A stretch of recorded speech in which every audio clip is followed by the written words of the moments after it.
The following program is brought to you in living color on NBC.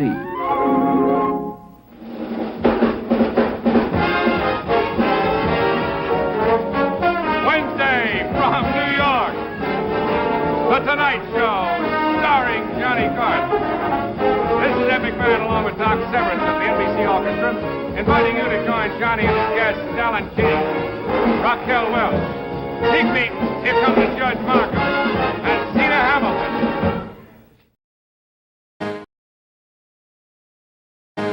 October 1st, 1962 is a day I'll always remember. I was 36 years old, taking my place as host of America's most popular late-night program, The Tonight Show.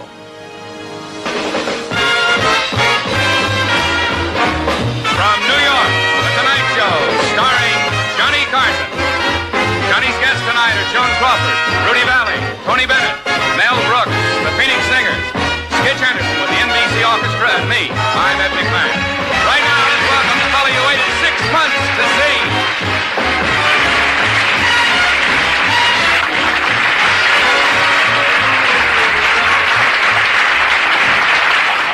Ladies and gentlemen, thank you. This is kind of an emotional thing for me because I've known about this show for a long time. And the newspapers and the magazines, and I've probably been interviewed 150 times in the last 9 months since I've known about this. As I say, you work up to it. We come over here this afternoon. We meet the guests that are on the show.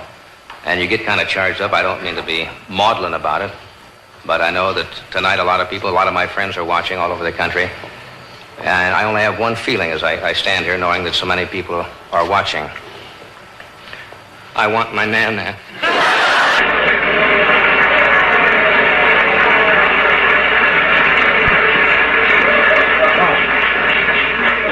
I've read several newspaper accounts, and they are referring to me as the new king of nighttime television, and I think that's just a little, really too much. Prince, yes. Well, I made it through that first night with the help of Groucho Marx, Rudy Valley, Joan Crawford, Tony Bennett, and Mel Brooks. I could never have imagined I would walk through that curtain almost 5,000 times in 30 years.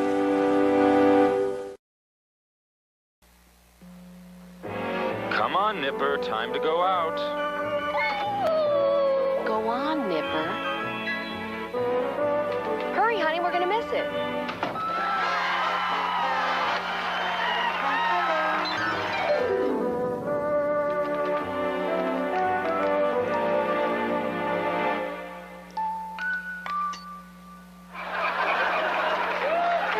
You're never alone with Johnny.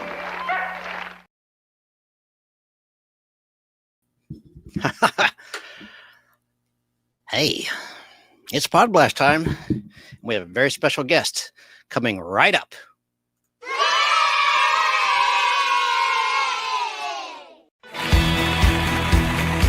This ain't just a show.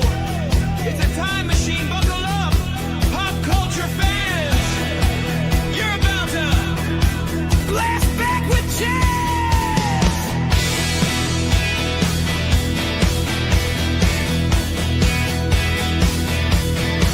He's got the clips, got the knowledge, got the spark. Digging through the past, lighting up the dark. 16mm film, vintage frames, toys and trivia, retro games, comic books, oh, they're his theme. Bringing back the joy that nostalgia brings. Let's back, rewind that track. Saturday morning in a Podblast splash. Famous deaths, iconic scenes, laughs and legends from your childhood dreams. Now flip the switch, take it slow. We're going back to the golden glow. Grab your snacks, press play, don't miss your chance. It's a blast from the past with your host, Chance.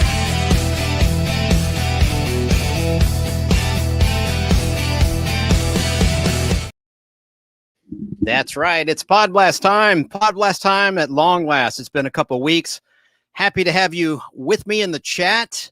And those listening after the fact at Fistful of Radio out of Atlanta, welcome, or to the podcast platform of your choice. We have a very special guest. Mark Malkoff is here.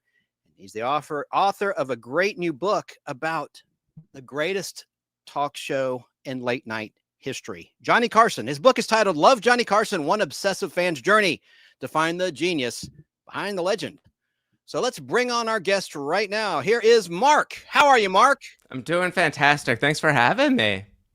Oh, you're so welcome. I'm delighted to interview you because I love Johnny Carson just as you do, as well as David Letterman, Late Night with David Letterman, which Carson Productions produced, as you well know. Yeah, but that's first right. Off, my first question for you, please tell our audience, or as we call the audience here, the podience, that combined audience with Podblast, hence podience. Please tell us about yourself. I worked in TV for a long time. I grew up most of my life in Hershey, Pennsylvania. I moved to New York when I was 18. I went to college. I worked for David Letterman, his CBS show. I worked on Spin City with Michael J. Fox. I worked on Regis's Who Wants to Be a Millionaire when it first started. And then I had a day job at the Colbert Report for 3 years and 8 months, but who's counting?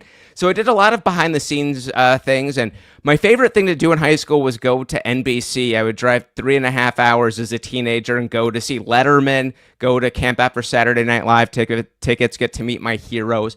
But I've always loved Carson. I've always been into late night since I was a little kid. I got to take the NBC tour the summer of, I think it was 88, maybe 1988, when I was a teenager. I was 13. I wasn't old enough to see the show, but I got to see Studio One. I got to see the rainbow colored curtains, and I was just hooked. I mean, I just loved Carson's show. So hence I started a podcast. I did it for 8 years, almost 400 guests, where I talked to everybody about Johnny Carson, the people that went on the show, everyone from Mel Brooks, who was on the very first show, to people behind the scenes like Peter LaSalle, Johnny's producer, who also produced for David Letterman and Craig Ferguson.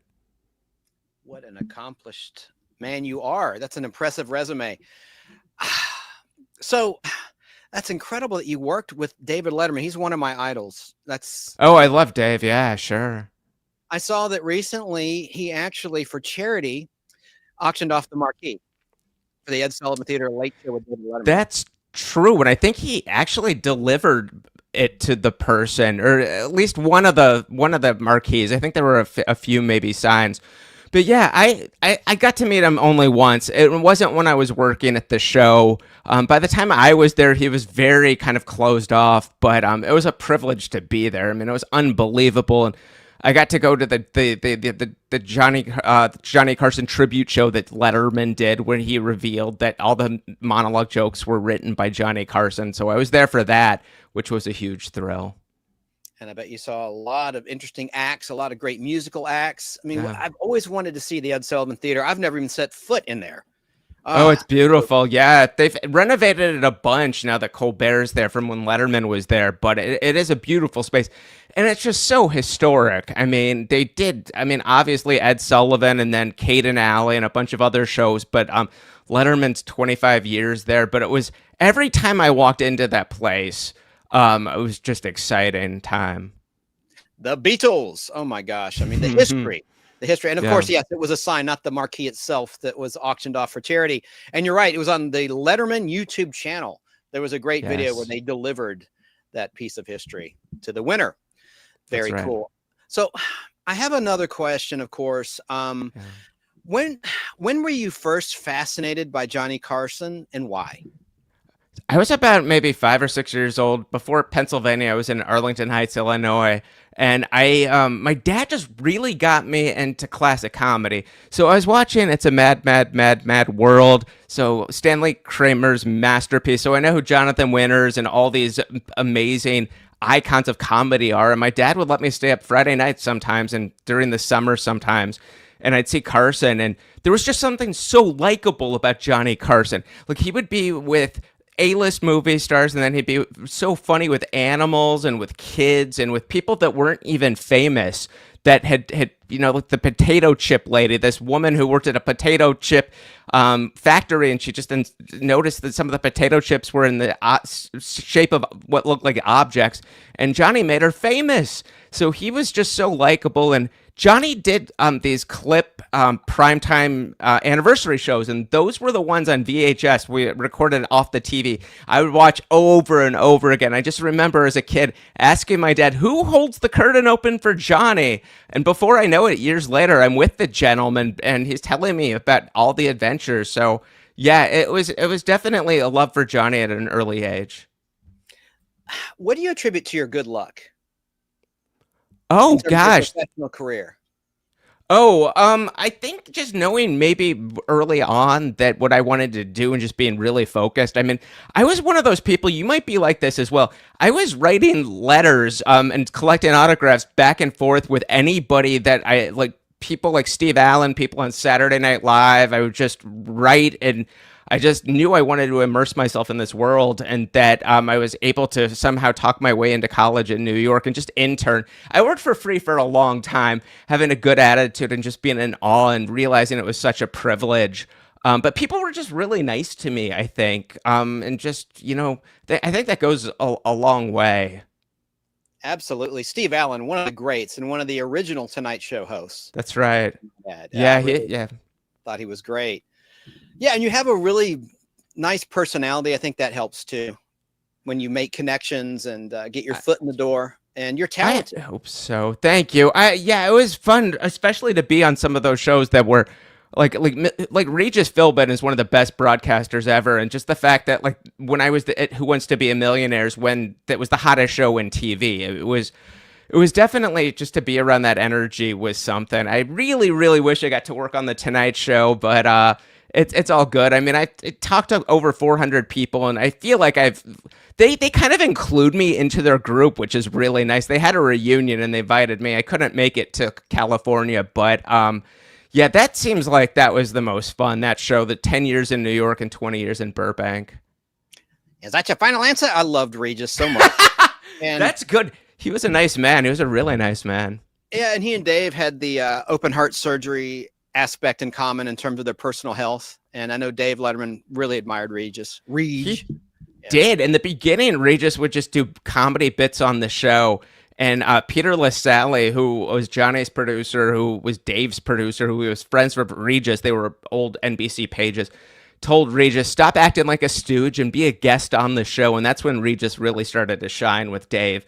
I mean, he could just sit down with Dave, and I mean, they did a pre-interview, but Regis would never get to it. I mean, he just had this amazing skill set. And he was one of those people that loved when people came up to him for autographs or photos. Sometimes people that aren't in the industry think that I don't want to bother that person, but so many times they need it, they live for it. Regis loved people, and he loved when people would come up to him. Excellent. Now, in terms of the history of the Tonight Show, I know you wrote about this in your book. A lot of people may not realize originally the show began in New York City. And then was it what was the year that they migrated to California, to Burbank, California from New York? Wasn't that 1968, or am I wrong? It was, they would take a couple times a year, they would take Los Angeles trips, but it wasn't permanently moved until May 1st, 1972. So previously, Carson was on the 6th floor of NBC in 6B, which is now Jimmy Fallon's studio. And Johnny did the show, but again, the LA trips were really, really fun, and that's when the shows they went off the rail. I mean, that is when you had George Gobel and Bob Hope and Dean Martin with some of the most famous clips, and those Los Angeles trips are what people still talk about today. Excellent. You've already answered this question, but my next question was, have you ever met Johnny Carson or been to a taping of his show? And you've already answered that. I really wish. I saw someone in the chat is asking about John Carpenter. I was backstage for John Carpenter when they won the $1 million. We had a champagne toast afterwards, and it was so exciting. But like, I mean, I couldn't believe that I knew the $1 million answer, which was, of course, Richard Nixon laughing. I mean, that was like such an easy $1 million question. Normally, they're very hard. But I never got to meet Johnny. I really, really wish I did. I got to talk to so many of his friends, his assistants, people that worked with him, and I couldn't get over the amount of people that just told me they loved him, which is why my book is called Love Johnny Carson. I mean, it was from the media made him out to be this cold and aloof guy, but there were reasons for that. Number one, that the FBI had to protect him. Mark David Chapman, who killed John Lennon, had a short list of people. If it wasn't Lennon, Johnny was on the list. And Johnny, just to protect himself for self-preservation, I mean, the man was doing an hour and 45 minutes when he started doing The Tonight Show and was just exhausted all the time. So he definitely had to protect himself. But the people I talked to that knew him told me that they loved him, and they told me if he was comfortable with you, he was almost the same person on and off camera, which was a huge revelation for me. Excellent. And I did love going back to Regis and Who Wants to Be a Millionaire. That made game show history. I'm a big game show fan, and I love the movie Slumdog Millionaire. Which is, of course, based on that game show. We have a question from Joe in New York State. He's asking, what is your favorite moment of The Tonight Show, and who is your favorite guest on the show? I have a lot of famous ones. Like, I think in terms of like a moment, just because I think it shows Johnny's brilliance, would have to be Ed Ames' Tomahawk, just because. And I sat down in Beverly Hills with Ed Ames. He was in his 90s, and he was telling me he didn't know how to throw a tomahawk. But they had this idea that this Daniel Boone, he was on a TV show, very popular Daniel Boone, so that he would throw a tomahawk, and they taught him right before the show how to do this. They tried to. He'd throw a tomahawk at a wooden cutout of a cowboy, and then Johnny would take a turn. But so he throws the tomahawk, and it hits the crotch area of the cowboy. And back then, this was very kind of taboo, and Ed Ames was convinced the NBC censors would never allow it. And Johnny, in his brilliance, Ed Ames goes to retrieve the tomahawk as the audience is howling. Johnny holds Ed Ames's arm back and just waits a minute for the laughs just to keep building and building and building. And the Jack Benny influence just goes in on Carson, and he starts doing ad-libs. To this day, it is still known as the longest sustained laughter in TV history with a studio audience. And I just think that really shows Johnny's brilliance. In terms of my favorite guest, I think it's a tie between maybe Don Rickles, because he was just so funny and so would make fun of Johnny, and also Charles Grodin, who would equally go in character. Like, there were people that thought Charles Grodin was being serious, that he was just mean to Johnny, but I mean, Grodin was doing a bit the whole time. It was a little bit like professional wrestling, but people thought he was a bad guy, and people would be like, Johnny, why would you put Charles Grodin on when he gives you such a hard time? But I think both of them were event television, in my opinion. And Charles Grodin did that with Letterman too, that kind of deadpan, combative character. He did. I talked to him twice actually. I went to Connecticut twice to talk to Grodin. He told me he didn't make the decision to do that, to go in character as this grumpy guy, until the first time he was ever on with Johnny backstage, and Johnny loved it, put him under regular contract. I think the only guests that were under contract at some point to do exclusively The Tonight Show were Charles Grodin, Joan Rivers, maybe someone else. But yeah, Grodin and Johnny were great. And then in retirement, they had dinner together in Los Angeles. And Johnny asked Charles Grodin to do Africa, to go on a safari. But Charles Grodin doesn't even like leaving Connecticut, so that wasn't going to happen. Yeah, I'm going back here, but you touched on something about, I did not know about the threat to Johnny Carson's life. Is that one of the reasons why he was reportedly a recluse? Or wasn't he a recluse before all of that with the John Lennon situation? He was definitely an introvert in terms of, he definitely liked his alone time, but he was in 2 poker games. I mean, he played a poker game. One was with Chevy Chase and Neil Simon and Steve Martin and a few other people, Carl Reiner. He would go out and about and socialize, but he definitely liked his alone time. But the threats on his life were really the thing where he had to pull back a little bit. He drove himself. Ed McMahon had a limousine drive him. Johnny was very Midwestern, Nebraska. He drove himself. He did carry a nickel-plated gun for protection. He never had to use it, thank goodness. So he did have that, but it was like constant threats of his life, people getting past NBC security with knives and guns. So yeah, it definitely complicated his life. Wow. And about that tomahawk, I'm going to play that clip. Audience, don't let me forget. After this interview concludes, I will pull it up after I have a very nice clip with Johnny being interviewed by Harry Reasoner in 60 Minutes that I want to play. And it's a lengthy clip, about 7 minutes. So that'll give me time to pull up the classic tomahawk clip. Was that tomahawk clip in the very first Tonight Show? That was 1966 or 65, I believe. And yeah, NBC erased almost the first 10 years of the show, and Johnny was furious.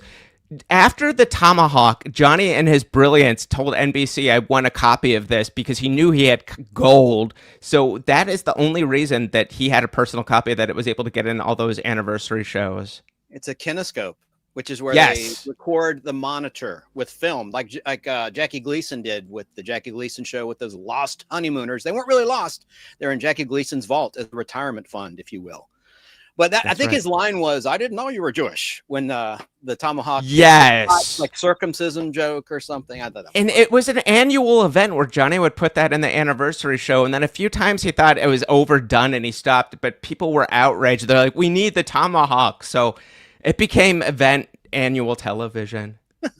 Now, Chad, I'm not ignoring you. I see your questions about favorite substitute hosts, and one in particular, and that's on my list of questions for our guest, Mark, here. Oh, yeah. I'd love to. By the way, for those tuning in late, I would encourage you to check out his book. His book is titled Love Johnny Carson, One Obsessive Fan's Journey to Find the Genius Behind the Legend. And also, really quickly, I want to thank my producer, Natalie, who's behind the scenes, and she's going to add some photographs as we go along and do some things behind the scenes. So thank you to Natalie, who is with us in spirit, but not on camera. Thank you, Natalie. So I have to bring up something. It's really sad. Let me bring up a photo of someone who was a mainstay in the early 1970s of The Tonight Show, starring Johnny Carson. And here is her photo. Oh, look what happened here. Sorry, Mark. That's a glitch with my software. Whenever I switch to photos from videos, it kicks my guests into the back. First of all, I want to show your book. I haven't shown that yet. Shame that's very nice. Thank you. There's the cover of your book. Yeah. I love the photographs that you chose. Looks incredible. Yeah. And, how did you choose these photos? How many photos did you go through? Oh, goodness. We just went through online and just tried to kind of capture a little bit about the different decades of him being on the show. And then inside the book are, I think it's like 25 photos that have never, to my knowledge, been published before. So a lot of from private collections of people that knew Johnny. So we really loved doing that, putting that in. I thought it was important also to have some photos inside of some of the people that were very influential on the show, like Joan Rivers. So we have a photo of her when she was guest hosting the show backstage at the show. I loved her. And here's a photo of you holding your book. Yes. Yeah. That's right. That was, that was good time for sure. And now, so to get back to my original point, I want to talk about this lady, Carol Wayne. Yeah. And here she is on the show with Johnny. Yeah. And I love how they syndicated The Tonight Show starring Johnny Carson in the 1970s and into the 80s. The best of The Tonight Show, I believe, is what it was packaged as. There's Carol Wayne. She's very buxom, very busty, and very funny. But the sad thing is, she was found dead in Mexico in 1985, I believe it was. And that we're not a Forensic Files type of show. This is a nostalgia show. But have you done any research about that, or do you have anything to speak about her terrible demise down there? I don't know anything other than that it's a lot of people suspect things. I tried to get her sister Nina Wayne on the show. I did have her former husband, Bert Sugarman, who created the Midnight Special in 1973 on NBC. But I didn't mention Miss Wayne. I wanted to, but I didn't think he'd feel comfortable maybe talking about her. Perhaps he would, but yeah, I mean, she was beloved at the show. I mean, the only two people I know in Burbank that substituted for Ed McMahon, other than Doc Severinsen or someone like that, was one was Bert Convey and once was Carol Wayne. So Carol Wayne said, "Here's Johnny," and sat down on the couch with Johnny the whole show. She was delightful. She was a great sketch performer and super smart. Everyone says she was really smart. And somebody actually told me, and I can't believe this, that she dated Johnny Carson's writer, Pat McCormick, who famously streaked The Tonight Show in 1974 74 or 75. But it's really, really sad that Miss Wayne, yeah, I mean, it was tragic, but everybody I've talked to absolutely adored her. Yeah, she was even in an episode of The Fall Guy in a speaking role, playing an extra in an episode titled, it was the second episode that ever aired of that silly show starring Lee Majors, The Meek Shall Inherit Rhonda. And yeah, that was in 1981 that was shot, and she would only be alive about 4 or 5 more years. Very sad. It's a shame. She was a great sit-down guest, too. She would sit down with Johnny, and as well as do probably most famous, the Tea Time movie with Art Fern. But yeah, and then Teresa Genzel took over for that. That's right, yeah. Playing the dumb blonde, if you will. Yeah, yeah, so and she was a great sketch performer as well. Teresa Genzel's great. I had her on the podcast as well. She was great. I loved her in the movie The Toy with the great one, Jackie Gleason. That was a huge deal when Jackie Gleason, like Johnny Carson, there were certain people he wasn't able to get on the show. And Gleason finally in 1985 or 1986 did the show. And it was like Carson couldn't believe it. I mean, there were certain people that were movie stars that just didn't really do a lot of television. And Gleason was one. And then Johnny was an editor of his monologue, but he didn't really write the monologue too much. But when Gleason died, Johnny was so upset that he had never been awarded an Emmy from the Academy that he and the Academy was going to honor him with an Emmy when he died. That he wrote all these jokes poking fun at the Academy and how outrageous their behavior was never to give this man an Emmy because, I mean, he's Jackie Gleason. I mean, come on. He had a photographic memory. I've read a lot of books about Jackie, allegedly, and he would drink like half a keg of beer at night and have pizza and UFOs. He was obsessed with UFOs and yeah, the drinking and the smoking, yeah. And all those hit songs. He couldn't even read music, but he would hum out the melody. The romantic jazz, yeah, he did. Yeah. Songs, and he has records for record sales. It's unbelievable. Yeah, and he was promoting Nothing in Common, where he played Tom Hanks' father, I believe, in his appearance on The Tonight Show. Yeah. Tom Hanks was one of those people that was discovered by Jim McCauley, who was the talent booker who did The Comedians, and his agent at the time, Barbara Roman's like, you have to meet this guy. He's not famous, but he's one of the funniest people ever. And yeah, they met at Nick Adele's next to Paramount, and that's when Hanks just got bosom buddies. And the Tonight Show was so couldn't believe how funny Hanks was, and they put him on with Johnny, and he was juggling on the show and just so delightful. But yeah, Jackie Gleason was a huge score. I mean, they got Audrey Hepburn only once, and Johnny was in all. There were certain movie people. Johnny's 3 dream guests he could not get on were Katharine Hepburn, Cary Grant, and who is the other one? James Cagney. He did go to a party, I think at Rod Serling's house or maybe Jack Webb's house. And yeah, he was there for that. Cagney was there, and Johnny was like a little kid. Indeed. You mentioned Bert Convy as a guest host. I've never found any of those. I know Richard Dawson, actually, from Family Feud, among other things, and Hogan's Heroes. He was a guest co-host. He was a very good guest host. He was excellent guest host. And there was a point where I forget when in 1980 or 82 that there were a bunch of U.S. military people in Iran that lost their lives tragically trying to rescue, I believe, hostages. And Richard Dawson called in that afternoon, it was like a couple hours before showtime, and said, I don't feel funny, I can't guest host the show.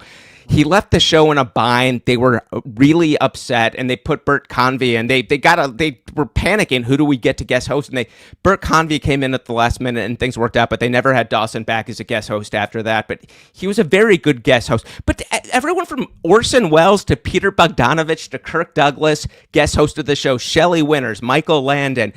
You would tune into the Tonight Show, and you're like, Arnold Palmer is guest hosting. Cass Elliot is guest hosting. It was really, really fun. Some of the people that they would get to do the show.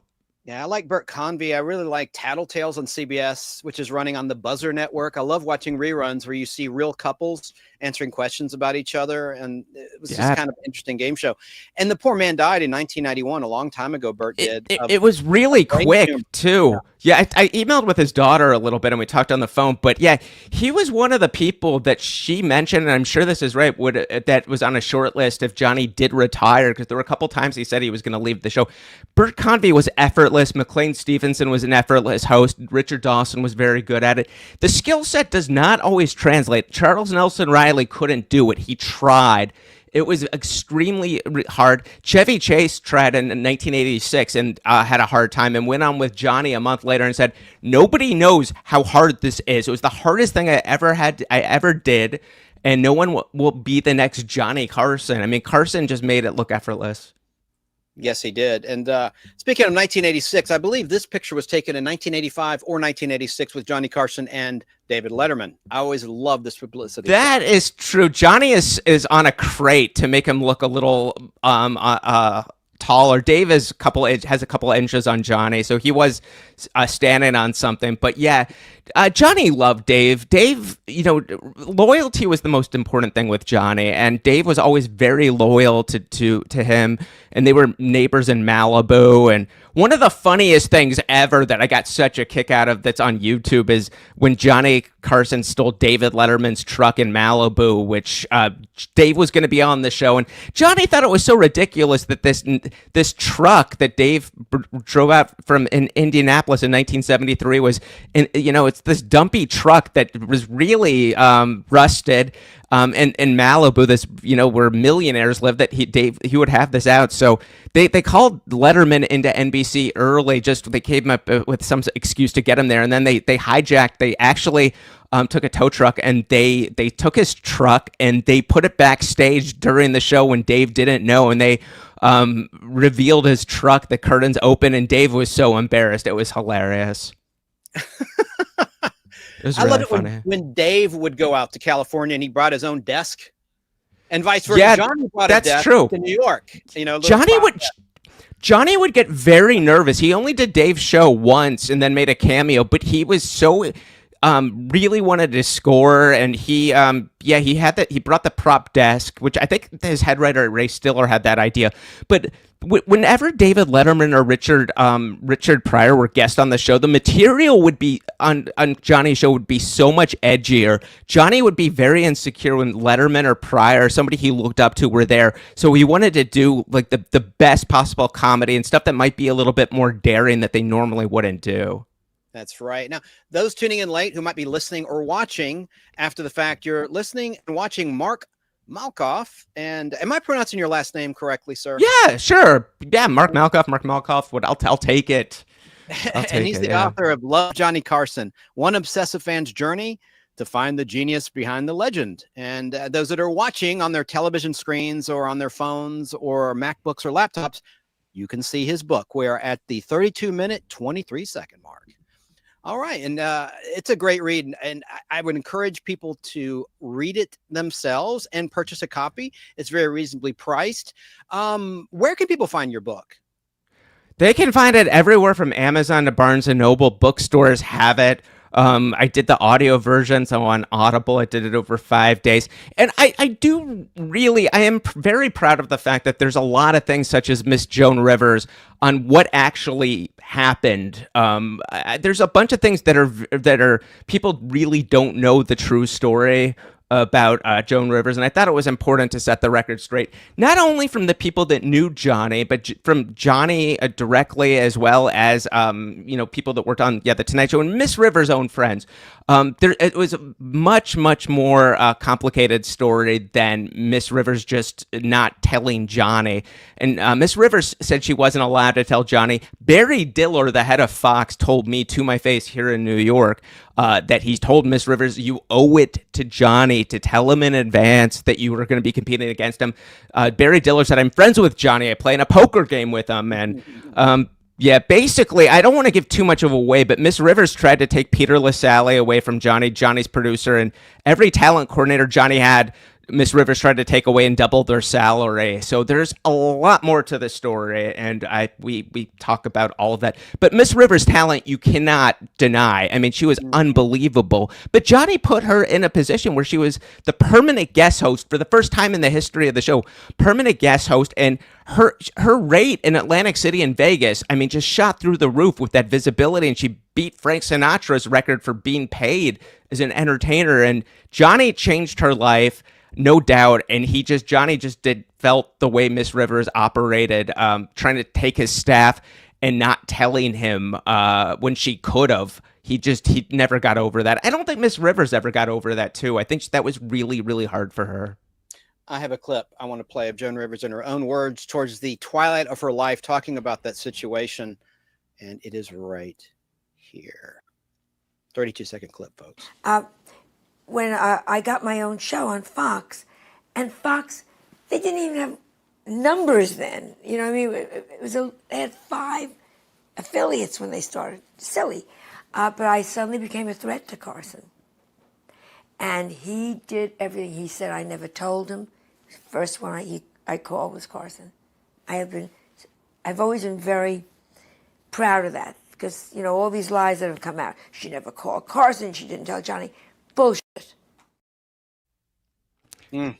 Johnny found out from Brandon Tartikoff, that head of NBC, the day before the press conference. And then Miss Rivers knew that Johnny knew, and then called him. But Johnny had already heard, and also Miss Rivers was still negotiating to keep guest hosting The Tonight Show with Carson's production company, even though she had no intention of doing so, since she had already signed a deal with Fox. So those two things Johnny just thought was just a crummy way to operate, and then her trying to take Johnny's staff. It was that and more to it, but there was never any media war. Miss Rivers tried to make it out to be, but she said, if guests go on my show, Johnny won't have them on. Michael J. Fox, Mel Brooks, all these people went on Miss Rivers' show, and Johnny took them right back. Johnny didn't blackball people like that. He just thought Miss Rivers did a shady thing and just never really wanted to have a professional relationship with her anymore. But he wasn't telling guests, don't go on her show or anything like that. And then Miss Rivers said she was banned from NBC Late Night until Jimmy Fallon. But Miss Rivers went on twice on Conan O'Brien's show on NBC. Went on later with Bob Costas. There was no NBC ban. Jay Leno himself implemented a ban on Miss Rivers, but Johnny Carson could have cared less. Wow. Yes, because in the beginning, of course, it was Carson Productions that produced Jay Leno. Didn't Johnny handpick Jay Leno over Letterman to replace him? No, what happened is it was down. They were going to have another permanent guest host. It was down to Gary Shandling and Jay Leno, and Gary Shandling didn't want to do it. He thought it was exhausting and too much. And they gave it to Jay, who very wisely said he would do it for scale, $512 per show, where Bernie Brillstein was pushing his clients for like $25,000 a week. It's coming out of Johnny's own money because he owns his own show. So Jay was very wise. And then Helen Kushnick, Jay's manager, had Jay go to every NBC affiliate, get in good with everyone, and do all the politicking. Whereas David Letterman was calling the NBC executives pinheads, making fun of GE, which owned NBC. So Johnny would have picked Letterman, but it was NBC's choice in the matter. And if you're going to pick somebody that's a lot easier to deal with, it's going to be Jay Leno. I mean, he again went to all the affiliates. He was, shaking everyone's hands and just a lot more easy to deal with. And that was the end of the story. But Johnny's last public appearance was on David Letterman's show. They did a cameo at CBS Television City. That would have been May of '94. Where Johnny did a walk-on and got a standing ovation. And it was like 2 minutes of thunderous, at least a minute of applause, where you can see Johnny's trying to say a line and speak, but the audience will not let him. There's standing ovation city, and Johnny finally just gives up and leaves. But he never did a cameo on Jay's show. It was always on Dave's show, and there was just love between the two of them. And Johnny did not hate Jay. He was fine with him, but yeah, it was just a preference. I see. And of course, to your, I hate when people say to your point, but as you said, Jay Leno had a better relationship with NBC. He was more of a company man. I remember at the time he was endorsing Doritos, and He and Letterman were friends, and they both came up thanks to Johnny. They doing were routines on the Tonight Show, and Johnny Carson actually banned Jay Leno for 7 years. He did the show, I think it was like his 5th time with Johnny, and bombed badly. And Johnny said, he's not funny. I don't want him on anymore. And then Dave Letterman started putting Jay on, and Jay got red hot. 40 appearances at Dave's 12:30 show. And 1986, I mean, Jay was so hot that Johnny changed his mind and brought him back. But Jay said, if I come back and do your show, I want 2 guest host appearances. So they let him go guest host twice, and he did very, very well. And that's what got him back with the good graces. I see somebody asking about Angie Dickinson. Angie Dickinson, I went to her home in Beverly Hills, and she was talked about her friendship with Carson. They dated. I don't know other in between wives, but I don't know anything more than that. But it was amazing to talk to someone like Angie Dickinson. She told me that Johnny called her near the end of his life, and she didn't realize Johnny was saying goodbye to her. He when he was in 2004, near the end, he died in January of 2005. Yeah, he was saying goodbye to some people. But Angie Dickinson was, again, one of the best guests on the Carson show. Incredible. And of course, she was Policewoman on television. She was in Dressed to Kill, the remake, a movie that traumatized me as a young lad, but I digress. That's another story. Yeah. You talked about the erased tapes. That is such a tragedy. Yes. It really is. Yeah. Videotape would be erased. Back then, the networks didn't have the forethought to think there would be a syndication, there'd be rewatchability, and all that history of Johnny Carson in New York City just erased. Johnny was really upset. So he gets to Burbank on May 1st, 1972, permanent move, and they would do the annual anniversary show, and that's why there are no clips for that anniversary show, because everything he found out were erased. So instead, he has all these guests that are like, I think it's Jack Benny, Jerry Lewis, everyone in tuxedos. There are some kinescopes that exist. There are some things on YouTube here and there. I've seen some amazing footage. I have seen footage from 1962 from Johnny's first couple months. So there are a few things that exist, and it's unbelievable to see this and to watch. But yeah, Johnny was heartbroken and just never forgave NBC for doing that. I don't blame him.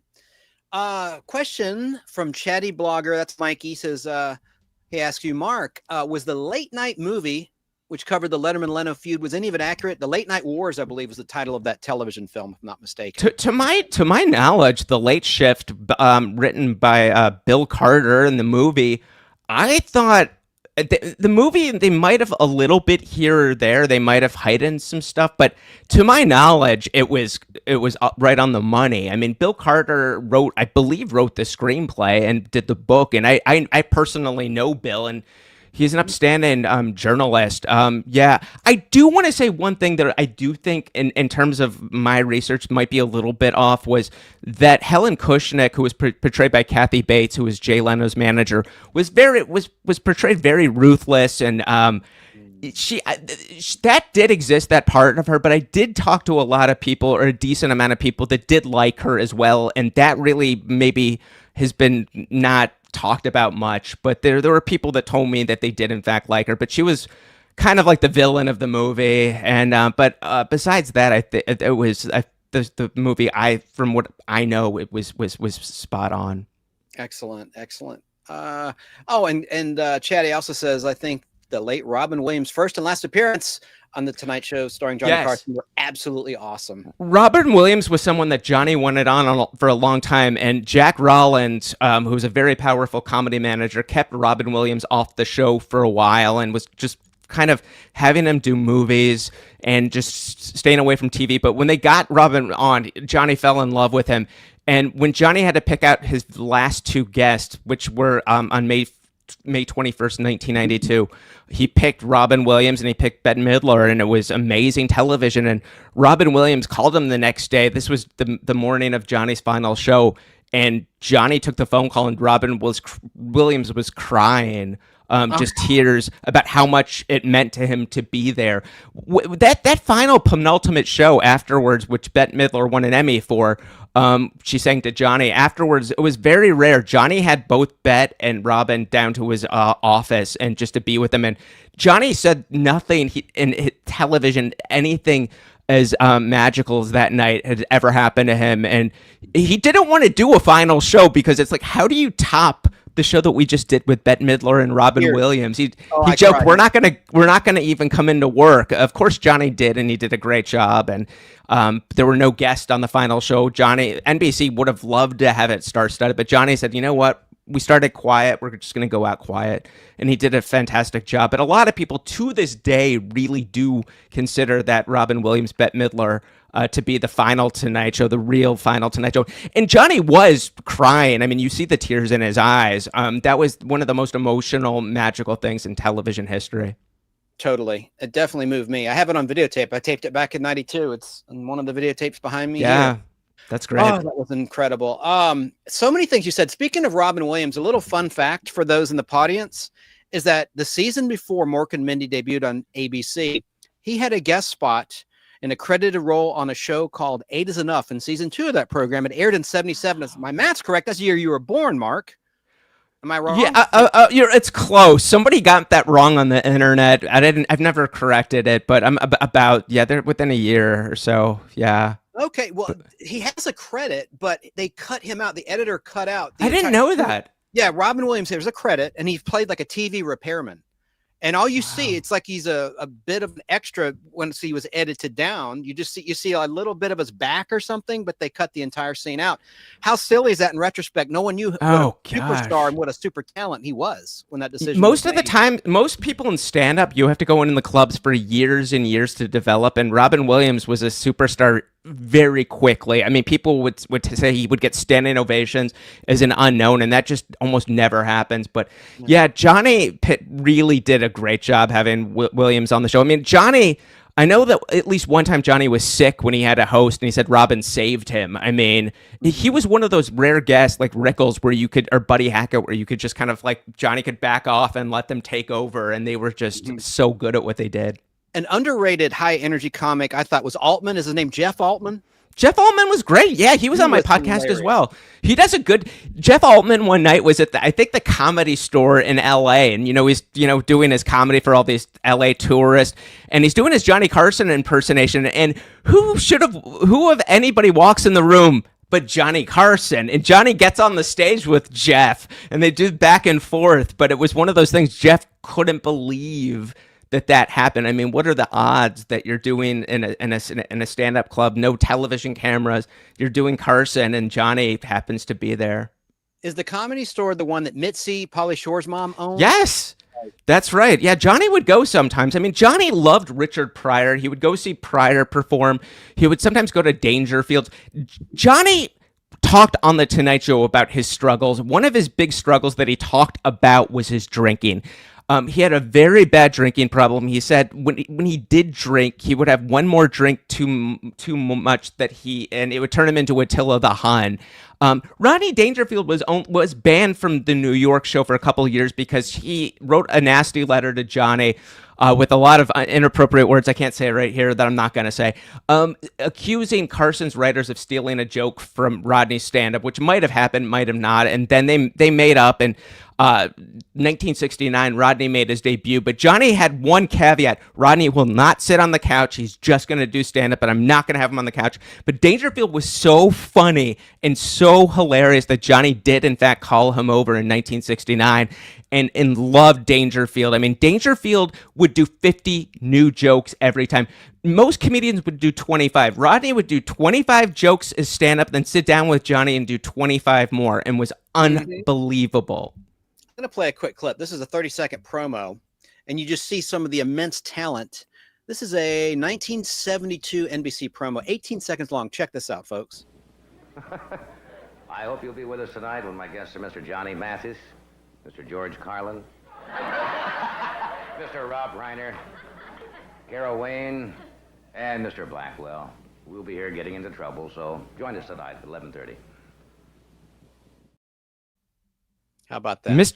Mr. Blackwell actually, Johnny banned Mr. Blackwell, and Blackwell actually sued Johnny his last year of the show, and it was thrown out. But Johnny was like a little kid. He was so excited Mr. Blackwell was suing him so he could do jokes making fun of him. Mr. Blackwell sued Johnny Carson for saying that Johnny did a joke about how he insulted Mother Teresa's wardrobe, and I forget what the joke was, but that Mr. Blackwell tried to sue Johnny, and Johnny just annihilated Blackwell in the monologues, and of course it was meritless and it was thrown out of court. Excellent, Mark. Well, we got to start to wrap the interview. Just had another question for you, just from my point of view, because I've always wanted to write a book. How did you accomplish being published? Okay, so I did a podcast for 8 years. I talked to almost 400 people at that point. And people all across America were like, Mark, you should do this as a book. You should do this as a book. I was just so overwhelmed by just having to do something like this. So I reached out to 6 very successful authors. 4 of them I did not know. And I said, I have all these interviews. Would one of you team up with me and help me with this book? Because I'm just so overwhelmed. And this one gentleman, David Ritz, who I did not know, was intrigued, and we hit it off. And, David has wrote books one-on-one with everyone from Don Rickles to Ray Charles to Willie Nelson. I think he's doing another book with Willie Nelson right now, Marvin Gaye. And David was just very intrigued. He's in his 80s. He's much older than me, and we just bonded. And David is the one that got us, through his literary agent, got us a book deal with Penguin Random House with Dudden Books. So I owe David Ritz so much, and he was just wonderful to talk me through the whole process and really helped me shape the book. I mean, and then when I did the book those 4 years, that's when I was able to talk to a lot more people that wouldn't talk to me previously. Like Jay Leno got on the phone with me for 50 minutes. There were a bunch of people that I was able to talk to. I emailed his assistant and I said, Jay, if you want to give me your version, there was a story that did not make Jay look great. And I said, if you want to give me your version, I don't know you, Jay, but if you want to give me your version, let me know. And he called me within an hour. Wow, Mark. Have you ever done any stand-up comedy yourself?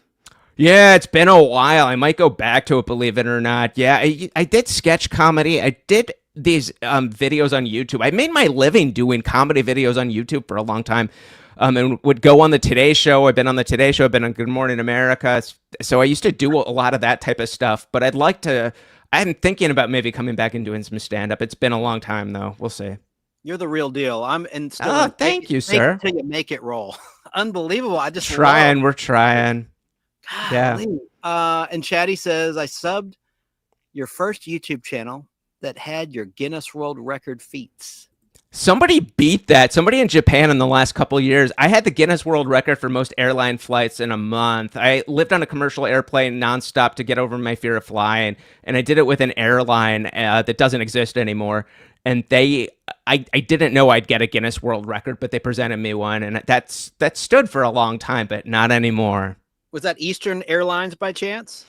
This was actually AirTran, which got bought by, I think, Southwest, maybe. I forget. But yeah, they put my face on the airplane that went all around America for 6 months. It was people would be like, Mark, your face is on an airplane. I said, I heard that. That was not my idea, but that did exist. Yeah. And I found the Tomahawk clip, which I'll play in a moment. It's from the Carson people, so I don't want to have a copyright issue. I don't know, but I can always edit it out. I would think it's okay. All right, I'm going to try to upload it right now before we wrap. I promised you I'd keep this to 45 minutes, and we've gone a little over. Oh, it's such a privilege to be here. This is so much fun. I'm having a great time. So you're far too kind. I'm very humbled to have you as a guest. Okay, it's processing now. Let me just see. There's any other questions I prepared. Ed Ames, there it is. Oh yeah, I want to ask you, any other books in the works for you, Mark? Gosh, I not right now at the moment. I mean, I do. At one point, I was going to do something with Saturday Night Live just because I used to go to the show and was pen pals with some of the people before they got famous, really blown up. And I have a lot of adventure stories with drama, lots of drama going to the show. So I thought that might be a fun thing. I was especially going to Conan's first year where they couldn't fill the studio audience. So I had some involvement with them as well. So we'll see. I'm still recovering from writing the Carson book. It was just it's been such an amazing time hearing from people all across the country that just miss Johnny. I mean, I have to remind myself that he has been off the air for 33 years. It does not feel that way. I remember watching his final show on Friday, May 22nd, 92.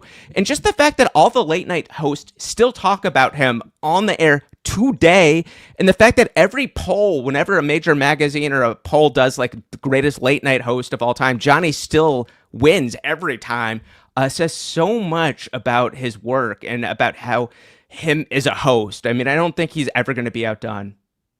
I don't either. He was the best and just such a gentleman. Let's watch that 1 minute clip with Ed Ames teaching Johnny how to throw a tom. And you referenced the show. It was in reference to Daniel Boone was a man, starring Fess Parker. Yeah, that's right. Here it is. What is the trick on it? You throw underhanded? No. Overhanded. It's an overhand throw. The trick is to keep your arm extended, and that way you break the microphone. You know, you keep your arm extended and put only one revolution on the once around on the way, but that's indefinite. All right. Right.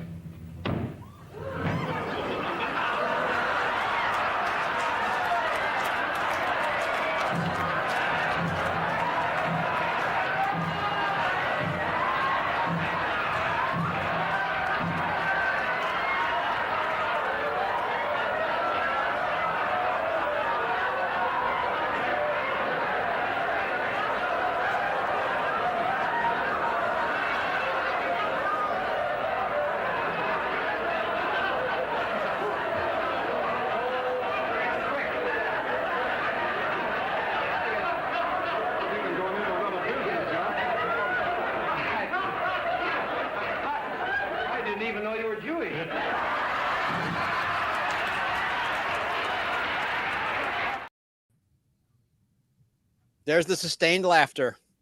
Yeah, Dick Carson, Johnny's brother, was the director and knew to capture that, to go right to that crotch area. And Johnny's reaction shots were unbelievable. That is so history. And the fact that Ed Ames went home that night to his wife and said, the funniest thing happened, but you will never see it. The NBC censors are not going to let it on. And that Johnny really wisely fought for that to be on the air, and that Johnny miraculously in his wisdom got a copy to keep. And that's why we have it. That's why we're able to watch it on your show tonight. I brought on Al Hardee and he walked away. This gentleman actually attended a taping of the Tonight Show starring Johnny Carson in Burbank, California. And before I wanted you to meet him. And Al Hardee is a broadcast professional. I met him working at Cumulus Media, and we're good friends. Yeah. Al, say hey to Mark, our guest. Hey, Mark, nice to see you. Hi, it's a pleasure. When did you go to the show? Johnny's show? 1973. Wow. That's great. My first trip to California, I went and saw 5 shows of Hollywood Squares with Peter Marshall, because they would tape 5 shows, and I was they would take like a 20-minute break between shows, and then you would have a guy come out and entertain the audience while they were getting ready, and the contestants would change clothes and come back. So I watched the taping of Hollywood Squares with Peter Marshall, whom later I worked with, Peter, on the Music of Your Life network. And then the next night in Burbank, I went to the Carson show. That's incredible. Yeah, to go to Hollywood Squares and see Paul Lynde or whoever is there. So much talent there. But NBC Burbank back then, I mean, Hollywood Squares, Dean Martin, Red Fox with Sanford and Son, I mean, Laughing with George Schlatter. That place is, to me, a museum. I mean, they still have on the elephant doors, they still have kept that, even though it's not NBC anymore. They still have preserved those elephant doors with, Chico and the Man and everything they filmed there. But I'm so glad that you were able to see that in person. Wow. Yeah, the Hollywood Squares was a lot of fun. Of course, Paul Lynde was in the center square, and Charlie Weaver, I mean, all the classic artists. Burt Reynolds was on the show when I saw it. But it was great. And, like at NBC, they have, when they would break for commercials, they would dim the lights down. You'd actually see the commercials on a monitor, and then it would come back up. Wow, they didn't do that with Carson. Now, Carson, they taped at 6:30 Pacific time. And then after they would send it, of course, to New York, because it aired. They were 3 hours behind. But we went to a 6:30 taping, and Phyllis Diller was on the show when I was there. Oh, wow. That's phenomenal. The show was 90 minutes, and then it was reduced to 60 minutes, I believe, in 1979. Why did that happen? Did the ratings decline or pressure from Johnny? I think Carson wanted it to an hour. Johnny had just got an ownership of the show, and there were he had a lot of leverage over NBC, and it was a twofold thing why he wanted to go from 90 minutes then to 60 minutes. One is that he was just tired. I mean, the amount of energy that show was taking was just brutal. I mean, people have no idea how much energy. And the second thing is he just thought the pace would pick up a lot more. He just thought the pacing would be good, and he just thought it was usually like the last slot was an author slot. He thought that they could do without it, and the show would just pick up its pace with energy. And I think Johnny might have regretted it near the end. I mean, there were really great guests like Buck Henry Phyllis Newman that were no longer on the show anymore. I mean, he still would keep like a Gore Vidal or Calvin Trillin, which were still doing the show, but a lot of the great conversationalists were gone from the show, and I think Carson maybe did miss that a little bit. Well, I have this. This is a box set of the Carson shows. This actually was produced in 2000. See right here. Yeah, the DVDs. Those are great. No, I own them too. Yeah, Johnny picked out those clips himself. It's got the last episode too. There you go. That's right, and they have some bonus footage on there as well. If you go there, they have like some final taping, isolated camera shots, and some behind the scenes. But the Carson stuff, the DVDs are unbelievable. Back in the day when they would do the show in New York, they would actually have to fly the one tape to the West Coast, and it was delayed a day or two.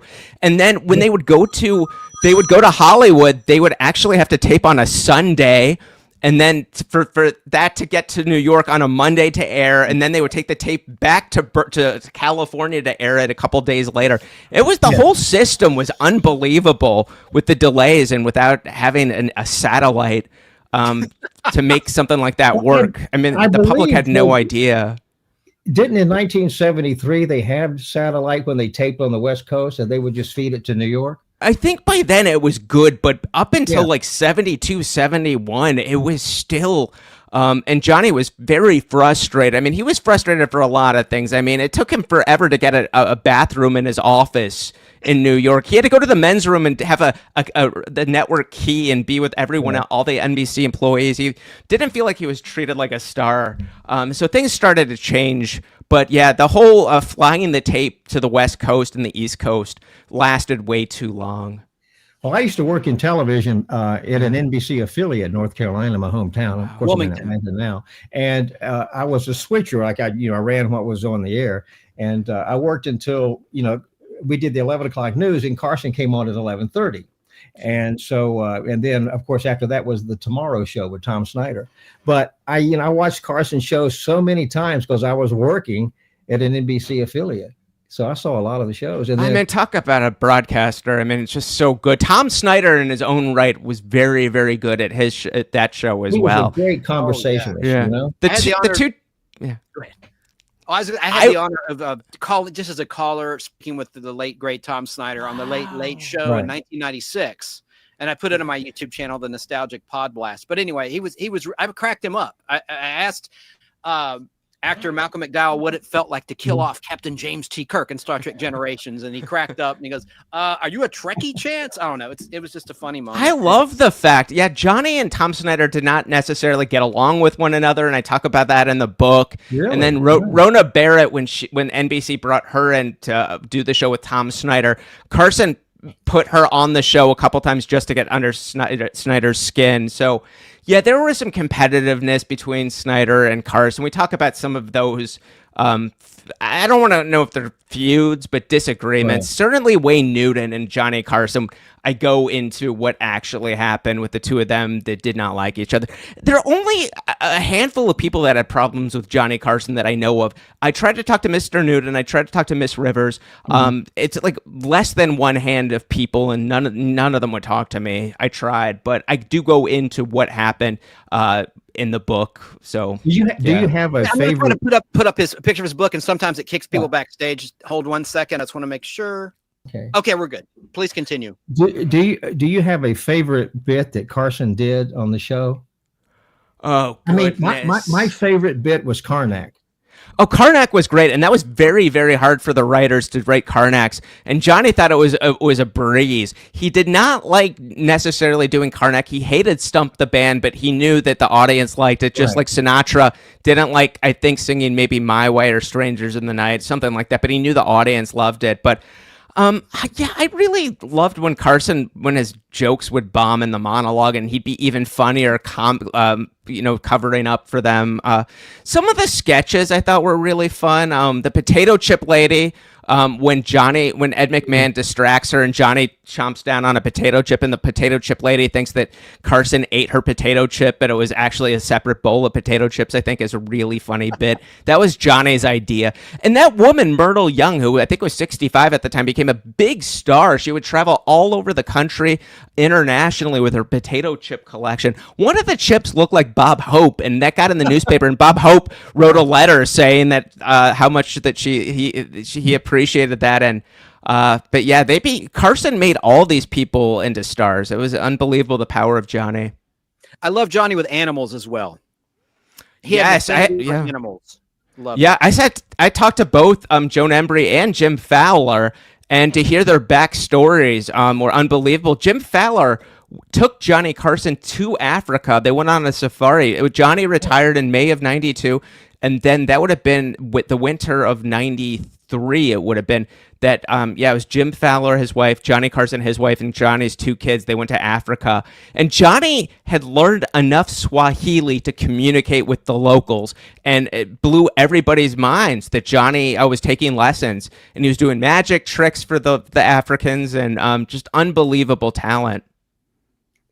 Well, Carson was one of a kind. There'll never be another person to take his place. I watched him even after I got out of television. I watched him all the time at 11:30. It was just a great show. And one of my favorite Karnak jokes were the answer was Sis Boom Ba. Yes, remember that one? That was written by Kevin Mulholland, was a writer on Johnny's staff that wrote that, and it was a popular cheerleading saying. And Johnny told Ed before the show, there's one Karnak that I don't know if I'm going to be able to get through because I'm going to be laughing so hard. Yeah. And what was it? What does the sound of an exploding sheep sound like? Yeah. Boom, to this day, it's one of the biggest laughs on that show.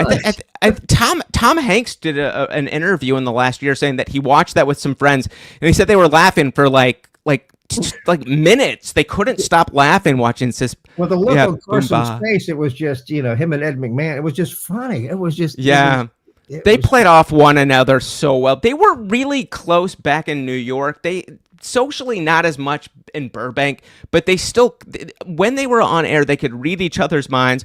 And Ed, there were a few times Ed overstepped his bounds and got in trouble, but for the most part, he was unbelievable setting Johnny up for jokes, and they could read each other's minds. He would do the Alpo dog commercials. Remember? Oh gosh, that was the best. Yeah, I actually have the backstory of that.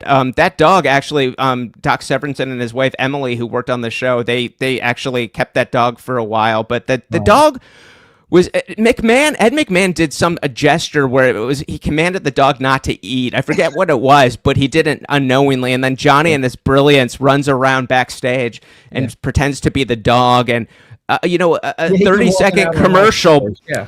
A 30-second commercial becomes a 90-second commercial, and Alpo is just in love the fact that this happened. And then all the anniversary shows this would play. And again, Johnny's brilliance. He was brilliant. It was just, like I said, he was one of a kind. And there'll never, ever be another talk show host like Carson. I like the Budweiser endorsements. And there's an episode of Chips called Roller Disco where Ed McMahon played himself. And Ed said yes to everything. Yeah. Ed at one point was endorsing something like 100 products. He was on Broadway. He did movies. TV. I mean, if there was something and they were going to pay him, he was going to do it. And he just hustled. I mean, he would be cold calling places to get work. And he just, he was on Atlantic City. I mean, his dad had a bingo hall, and McMahon would be selling the Morris metric slicers on the Broadway. And just, he knew how to sell. He was a huckster. He actually trained Jack Klugman and Charles Bronson, who worked for McMahon's before they were famous. They worked for Ed McMahon's dad at the bingo hall, and Ed trained them how to sell on the art of selling. And McMahon was he knew how to sell products for sure. Hey, if any of my moderators can link Mark's YouTube channel, I'd appreciate it. So I want to subscribe myself. Oh, that's so nice. Link. You have to get some new stuff if you're still out there, Keebler, please link his channel. What is your YouTube channel, Mark, for those that are listening? Gosh, I think it's just Mark Malkoff. I have this other podcast I've been doing called Inside Late Night with Mark Malkoff, which is on Late Nighter. That's a podcast about late night news, past and present.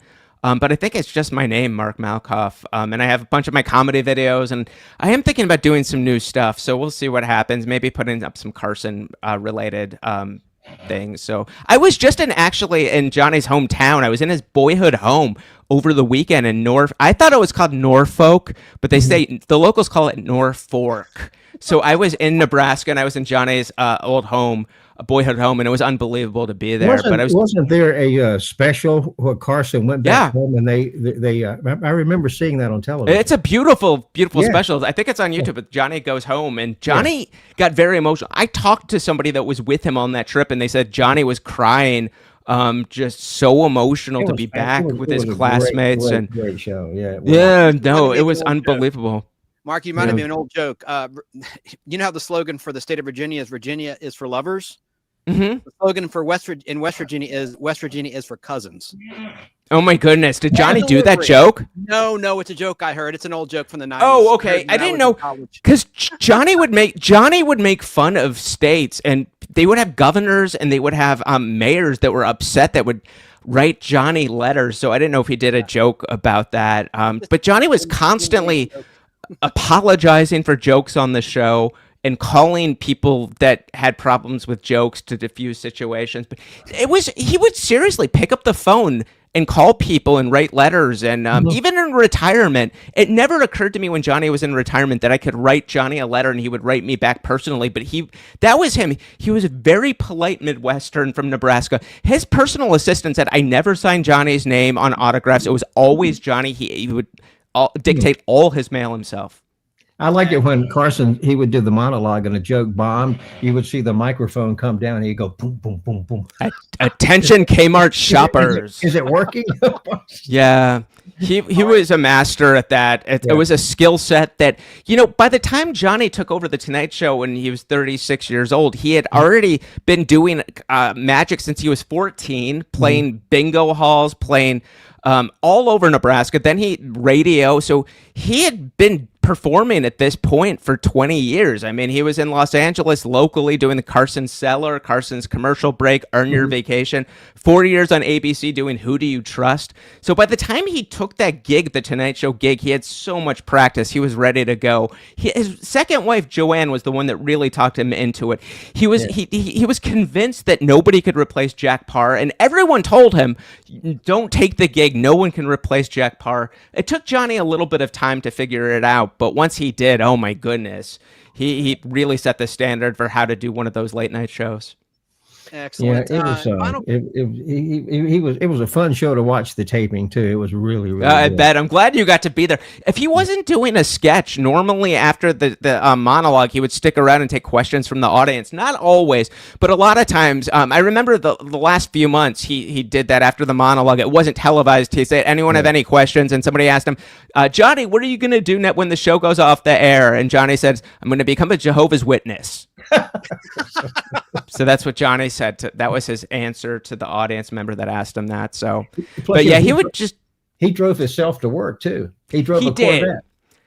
Ed McMahon. I saw the spot there at Burbank, and he drove to work every day. That's right. Ed McMahon had a limousine. Had a limousine drive him, and Johnny insisted on driving himself in his own Corvette. He had a DeLorean for a while. He would drive himself. He did not have a bodyguard. Johnny did for protection because there were lots of threats to his life. He did carry a legal gun, a concealed gun that he never had to use, thank goodness. Yeah. But yeah, Johnny was everybody I talked to that knew him told me that he was very Midwestern and not show busy. And you would not think that this guy, if you spent time with him, was one of the most powerful, richest men in television. He didn't carry himself like that. Well, Final question, and this is from Bob in New York State. He's upstate New York there. Do you guys prefer the 90-minute Tonight Show or the 60-minute version of the Tonight Show? I loved when it was at 90 minutes. I thought the pacing was great. I do understand Johnny was getting tired, but I think with 90 minutes, there were so many interesting people in that last slot and so many people that had books that became bestsellers because of Johnny, and just really some of the most interesting people that Johnny would give a voice to and make famous. And I think that the show, when it went down to 60 minutes, I think for me personally, I missed it. That's just me, though. And later on, Carson, he took Monday off.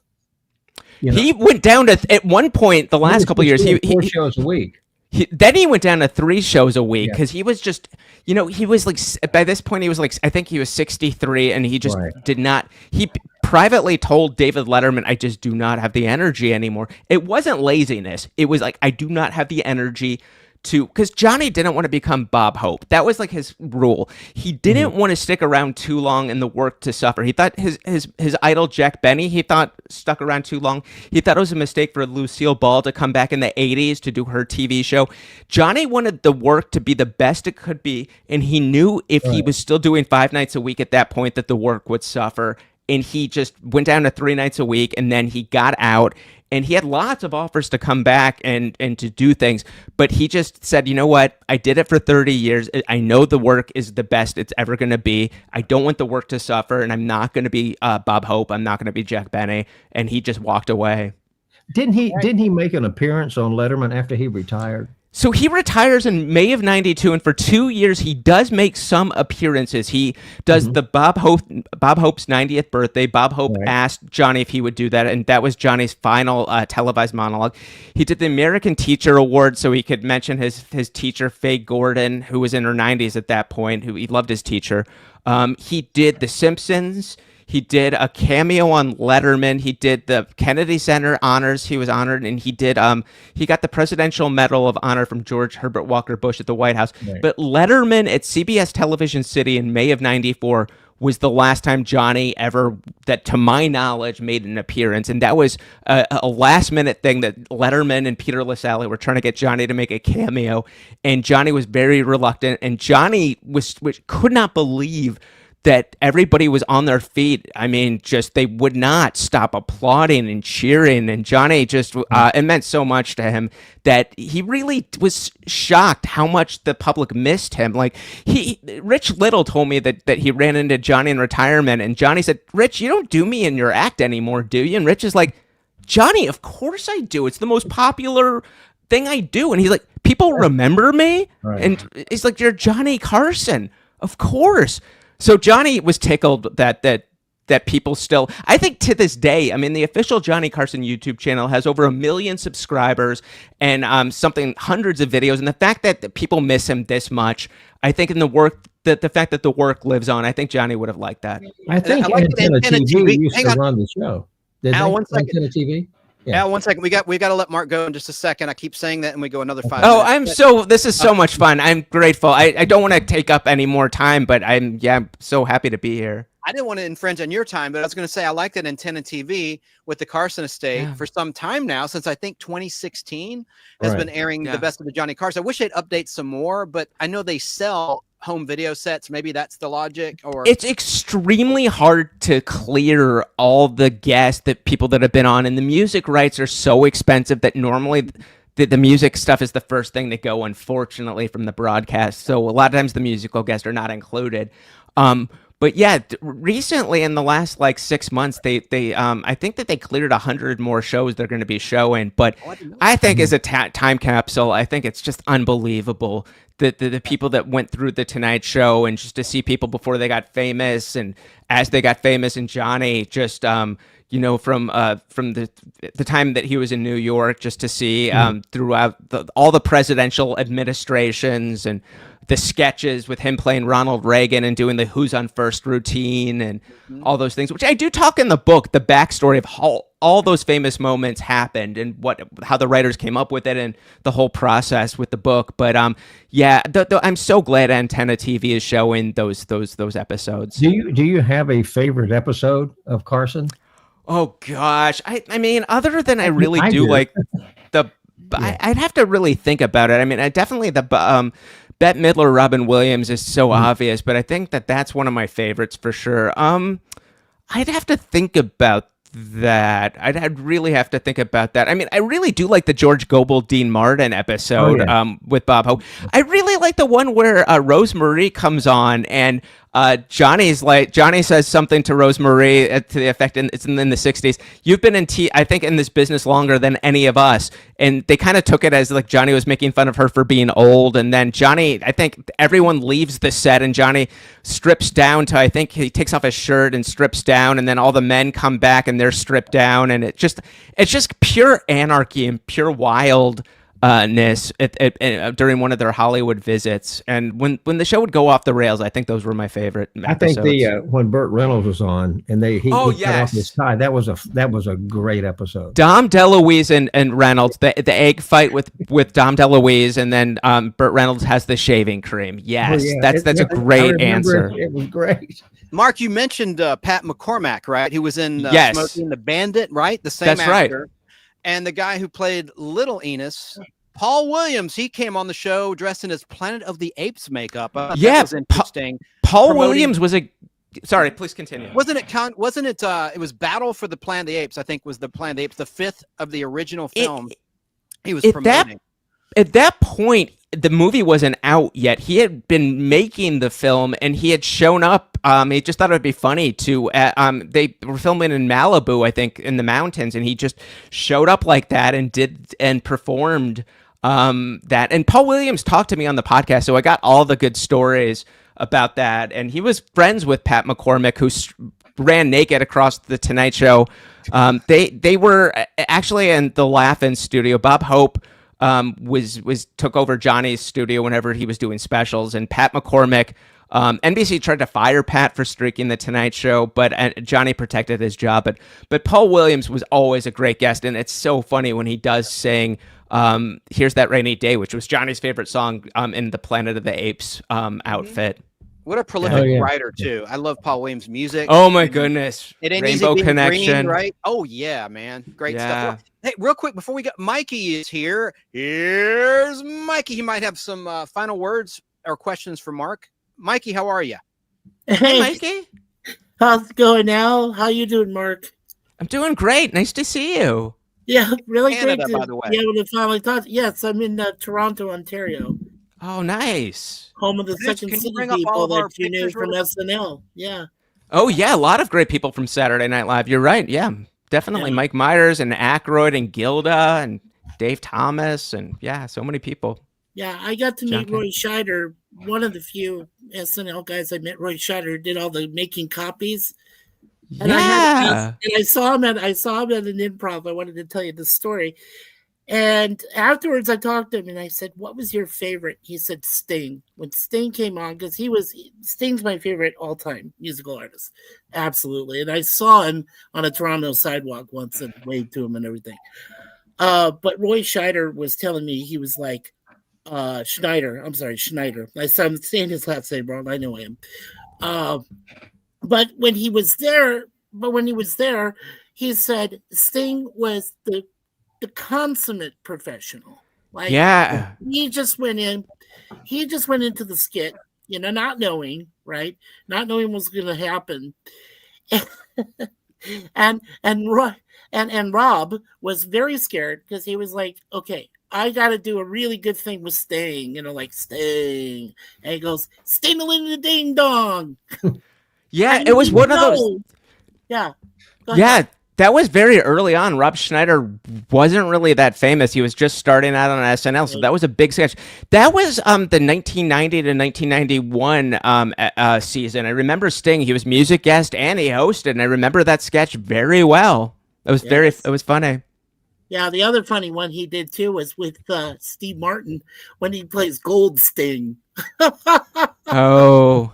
Okay. That is a funny, hilarious one. All right. Well, Mark, I want to thank you for your time, and I hope I can interview you in the future. Oh, Chance, I'd love to come back. And Al and Mikey, it was really good seeing you. And this was you do such a good job. I'm honored to be here. I really am. Yeah, Mark, do you have time for one quick tell us question? where you can go ahead. Tell us where you can No, I was get going to your say book. because Suzanne. Oh, I'm so sorry. Sorry, Al. Sorry.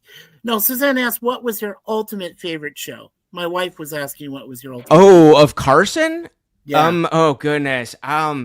I maybe would I think one of either Chance or Al was saying maybe the Dom DeLuise, Burt Reynolds shaving cream battle and the egg battle. Yeah. I think that that's probably one of my favorite things that I can watch over and over again. That's an excellent question. I really appreciate that, Mikey and Susie. No That's very problem. nice. You're welcome. Thank Well, you it's so a much. pleasure. Thank you Yeah. so much, Mark. I'll be in touch, Mark. And Thank you. Neat book. Mark, it was nice to see I you. really and talk appreciate to this. you. This was so much you. fun. I'm Thank you. grateful. Take care. All right. Bye. See you. Bye. Good night, Mark. Take Good care. night. God Bye. bless. Mikey, sorry that I didn't bring you on sooner. It's just I wanted Oh. to interview him solo, and then No Al worries. actually attended a taping, so I had to bring him on briefly. But how are you doing, Mike? I'm doing good. I'm doing good. Thank you for having me on. And Al, good to see you again. Nice sir. to see you, Mikey. Yeah. I missed you. I missed you all. Missed everybody in the chat. Yeah, I've been so doggone busy. Haven't had a chance to do a show. Originally I'd started doing it weekly, and then There we go. weekly, and then bi-weekly. And now, gosh, it's been since Halloween, right? When we did our Halloween special, and then Yeah. I did the Addams Family special. I did with producer Natalie behind the scenes. But Johnny Carson. I didn't mention this. He sadly, of course, died of emphysema, complications from smoking cigarettes. Like the cigarette box that you mentioned in the. In your remarks, He would actually smoke. He would actually smoke between commercial breaks. He would hold a cigarette up under the desk. I did not know that. But I do.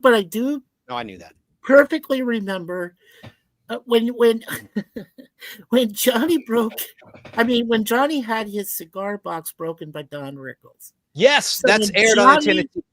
Yes. Yeah. So then Johnny, who had to get revenge, went on to Don Rickles' show, CP Sharkey, went on there and said, "You broke my," and it wasn't even planned. He just walks on the set because it's a live show, right? So he just walks on the set and tells Don Rickles right there, "Hey, you broke my cigar box, and I want you to replace it." I'll be right back. You gentlemen talk amongst yourselves. I have to use the little Okay. boys' room. All I'll be right. right back. All right, there, Chance. Thank you. Yeah, So, so, Mikey, that was Mikey- hilarious, Sal. Yeah, it was What- great. Mikey, what have you been doing with yourself lately? Well, not much really. I've been trying to finish my pop culture shows, Get Smart and the original series of Star Trek. And right now we're on season 3 of both shows. Okay. And I usually take about 2 days per week. Okay. And it's usually at random. I don't really pick my times or anything like that. Within the last month or so, we did have our Mikey Sues 4 channel, but unfortunately, a pickpocketer who happened to be a homeless person, he ended up stealing one of my wife's phones, and our whole channel was gone. Like he corrupted the. Well, I was going to ask you, did you ever do a podcast on your own? Have your own show? I've done 3 1v1s, which are still available on the Mikey Sues 4 channel, on the previous Right. Mikey Sues 4 channel. Some of them are my best friends. Curtis Selby is a great guy. We call him the Tired Midnight Blogger because he drives trucks cross country, does things. The other person I interviewed was my best friend, Larry Bartels. Okay. I'm only saying his last name once because Chances shares the same last name, and Larry and I have known each other for almost 50 years. I mean, that's one of the longest friendships I've ever been blessed to have in my life.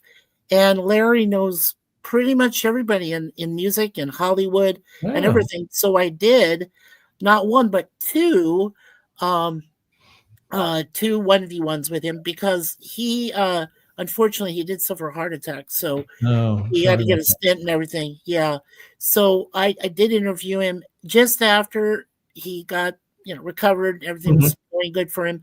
And then the second time because we didn't see him for a while. So yeah.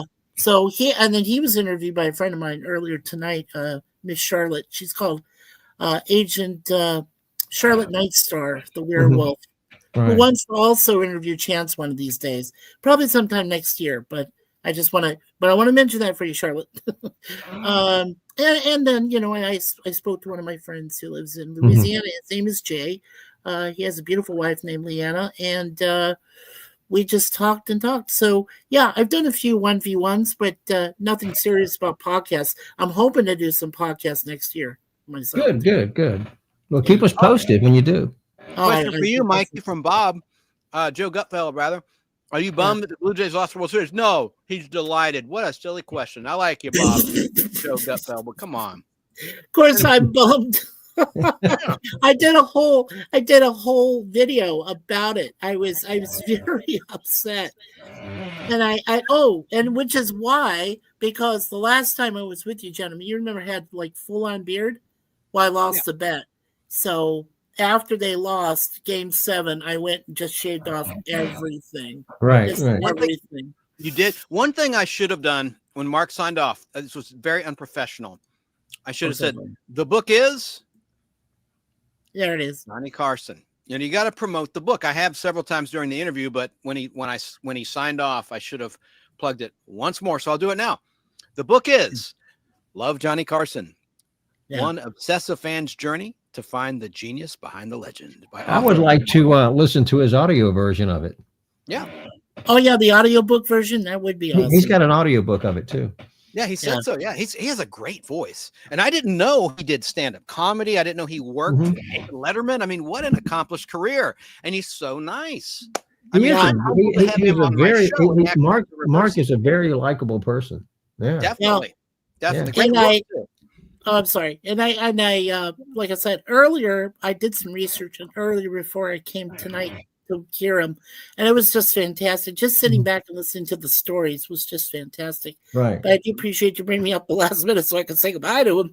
And my wife's beautiful answer or question there, that was great.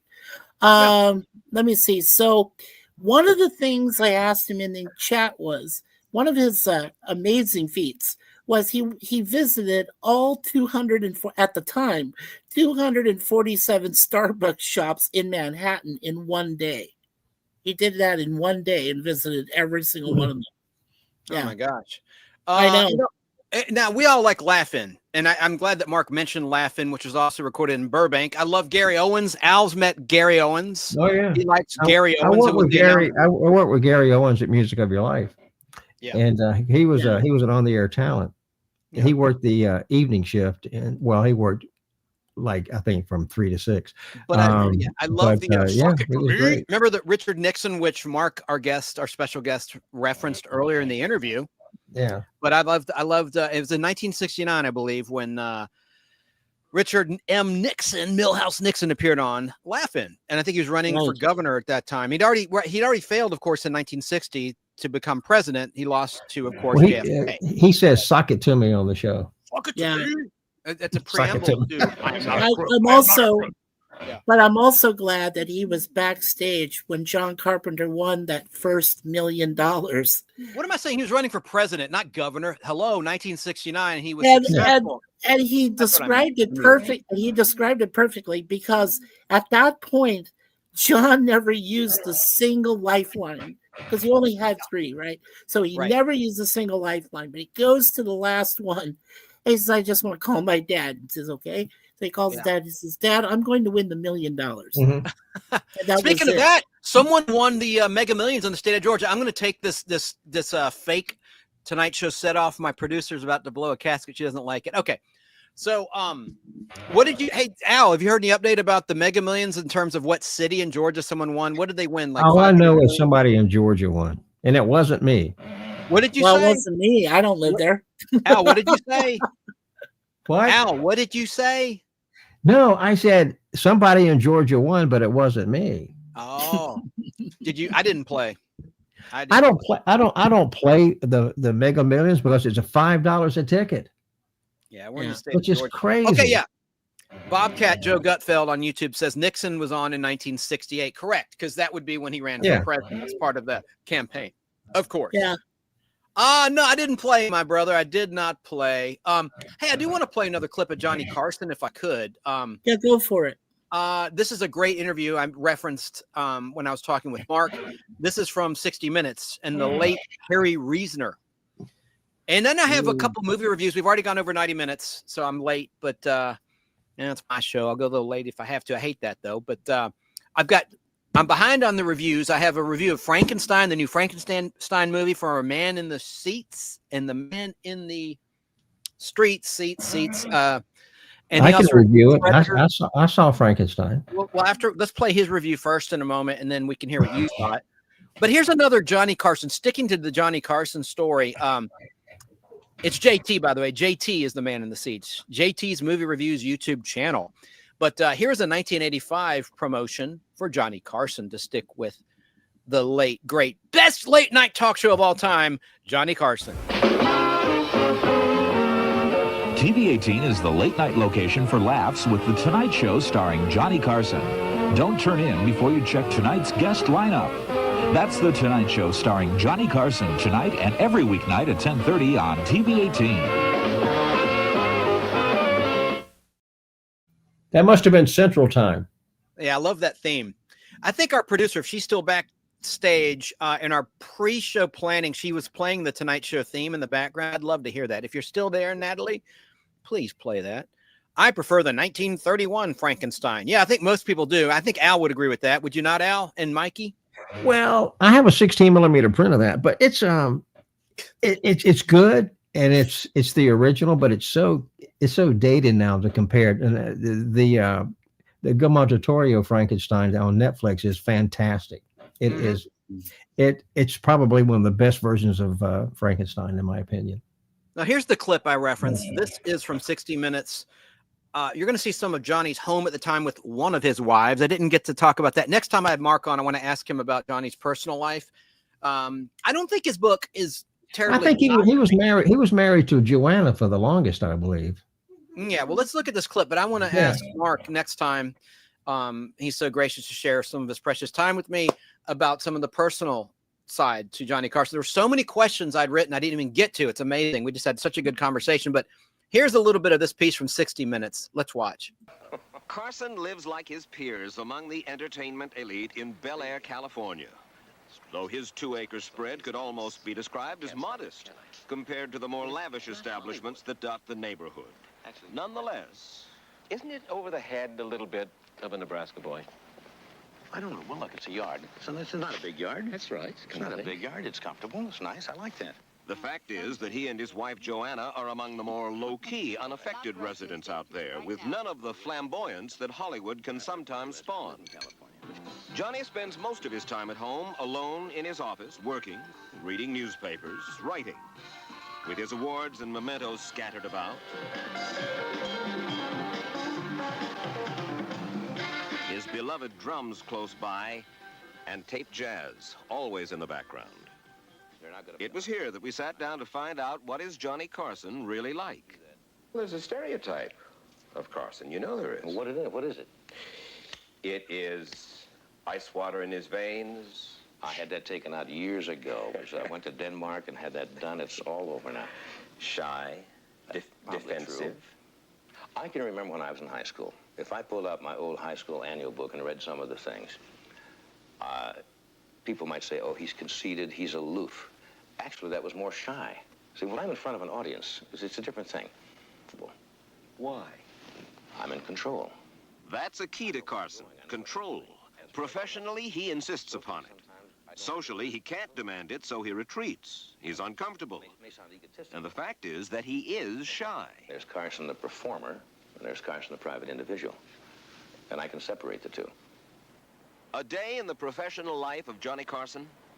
The morning is given to reading half a dozen newspapers and magazines, looking for grist for the mill of that evening's monologue. He is a man of habit. And at 1 o'clock, the family cook, Lizette, gives him lunch in a brown paper bag. Then into the garage and his Mercedes sports car for the 40-minute drive to beautiful downtown Burbank and the NBC factory. No chauffeurs, no entourage. Someday your prince will come. 5 minutes after he arrives, he sits down with Fred de Cordova, the Tonight Show's producer and his good friend, to talk about that evening's guests. She's going to talk to a turtle, a bird, a dog, and a cat. This is our normal opening guest. That's right. And that's, She thinks they actually talk to her. well, you can't say mind reader, but she's an animal analyst. Mm-hmm. Gets in the mind. Well, she's on the right show. She's animals, right. After she finishes with the turtle, will you have her go talk to the staff? Dangerous wild animal. At about 5:10, his sidekick, Ed McMahon, shows up. Dangerous wild animal. I never like to meet the guests beforehand. What the hell is this for? That's for the show tonight. We have a lady who's going to analyze these No, cats. I never meet the guests before the show. I know, it's a mistake. She won't do the show unless she meets you first. Well, look at that. Okay. Incidentally, these people are from 60 Minutes, and they want to know about the finances on your house. Ed, you once said some nights he doesn't have it. Something may have gone wrong in his life. I try to pull him out of it. Yes. Explain. Well, he's had a couple of marital problems along the way, as we all have, and when he carries those with him into the studio, you can feel it. One night we're on the air, and I know he's particularly upset about a personal problem, really upset, and he didn't want to do the show. He didn't have it. He was like kind of fighting with himself, but he knew he had to go down and perform. So I left him, knew he was in that mood. He got down and he did the monologue that was all acceptable. He got to the desk, and now he had a chance to relax and not really get started. And you may have seen nights when it looks like he's playing around with things. He doesn't want to bring the first guest out. He wants to do something else. So I looked at him and I said, "Oh, your eyes are really dancing tonight." And he said, "What?" I said, "Your eyes are really," because they weren't dancing. When I got him started, I said, "They're dancing." He said, "What do you mean they're dancing?" I said, "Well, look at them." He said, "Well, your eyes are dancing." And that was the whole thing. You know, we did 7 minutes on Our Eyes Are Dancing. But that changed his mood and the show was fine. Do you get sensitive about the fact that people say he'll never take a serious controversy? Well, I have an answer to that. I said, now, tell me the last time that Jack Benny, Red Skelton, any comedian, used his show to do serious issues. That's not what I'm there for. Can't they see that? But you're not... Why do they think that just because you have a Tonight Show that you must deal in serious issues? It's a danger. It's a real danger. Once you start that, you start to get that self-important feeling that what you say has great import. And, you know, strangely enough, you could use that show as a forum. You could sway people, and I don't think you should as an entertainer. He studies tapes of old shows at home, for Carson is a perfectionist and a very competitive man. Yeah, there are hazards in that, of course. There are good qualities about it, and there are bad qualities. Being too competitive, I think, sometimes is a bad thing. I don't think it's being competitive in your work is so bad. I think if you get too competitive in other things outside of your work, that can be a hazard, because then you might not enjoy them as much as you should. It's like going out and play tennis. I found that most celebrities, especially in the public eye, have a far greater opinion of their game than their actual talent. They like to think they play better than they do. The man speaks the truth. Nice return. He's only played the game for 4 years, and it shows. But he is earnest about it. What, are you waiting for your pacemaker to start? That thing's got to kick in just about when you serve. He says he uses tennis, which he loves, as a kind of therapy to help get rid of his aggressions. And that goes double for his drums, a gift from Buddy Rich.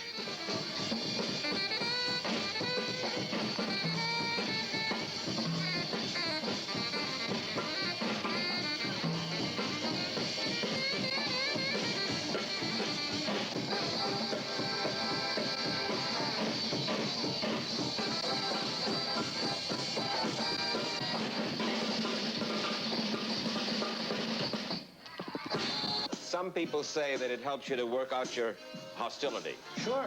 True? Sure. It's like beating something. That's all it is. You gotta take this up, Mike. You got a lot of hostility. I'd rather beat on you. If there is one almost universal comment from the guests who have appeared on The Tonight Show, it is that Johnny is a gentleman, a kind man. And by and large, that is true as well with the way he treats people in his nightly monologues.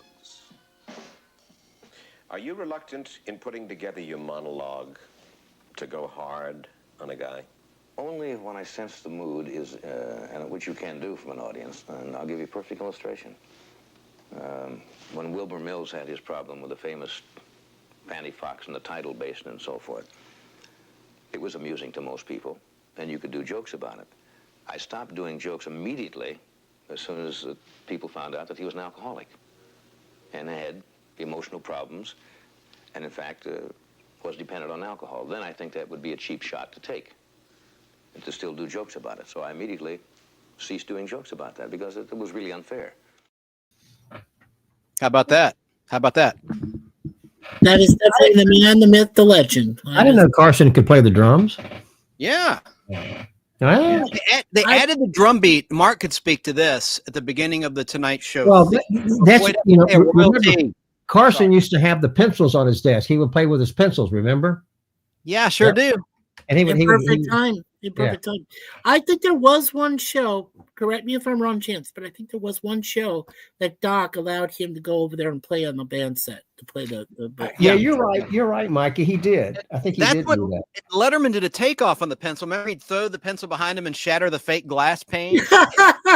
Yeah. Starting with the I love that. Yeah, I think that. Yeah. And I didn't mention this to Mark, but as you guys know, and you mentioned this in your comments, Mikey, that a stand-up comic made it when he appeared on the Tonight Show, like a Jerry Seinfeld, and Johnny invited him over to the desk after his set was through. Absolutely. That was like the salute that you made it, kid. Welcome to the show from Johnny himself. You know, David Steinberg was on his show a lot. Yeah. He was really good. You know, Sure. I like David Steinberg. Absolutely. Yeah. Well, he was a good comic. Yeah. Well, shall we get to one of Mikey's movie reviews? Because we've gone over the 90-minute mark. I want to keep this to under 2 hours if I could. So we got like 15 minutes to go or so. Sure. Which one would you guys like to see first? His review of Black Phone, Frankenstein, or Predator? These are very brief reviews. Well, I can tell you, Black Phone 2 and Predator. Can I say something? Yeah, Or but don't after? spoil anything. Go ahead. Just No. all I'm asking you is which one do you want him to? Which review do you want to see first? But go ahead. With Both movies are terrible, with a capital T. All right. Well, which one shall we watch his review of first? Predator, Frankenstein, or Black Phone? Well, let's go with Frankenstein. Okay. Al, you agree? Is that cool? That's fine. That's fine. Hello, this is Movie Reviews by JT, and I got another review for you. Frankenstein, directed by Guillermo del Toro. It comes to Netflix on November 7th. It's now playing in select theaters, and I saw this movie on Monday in the theater. It was great, very dark. Stars Oscar Isaac, Mia Goth, and Jacob Elordi as the creature. This film is very good. Really enjoyed it. Definitely watching it on the big screen. Like I said, it's very dark, crazy, couple of violence. I thought the performances by Oscar Isaac, Mia Goth, and Jacob Elordi was great.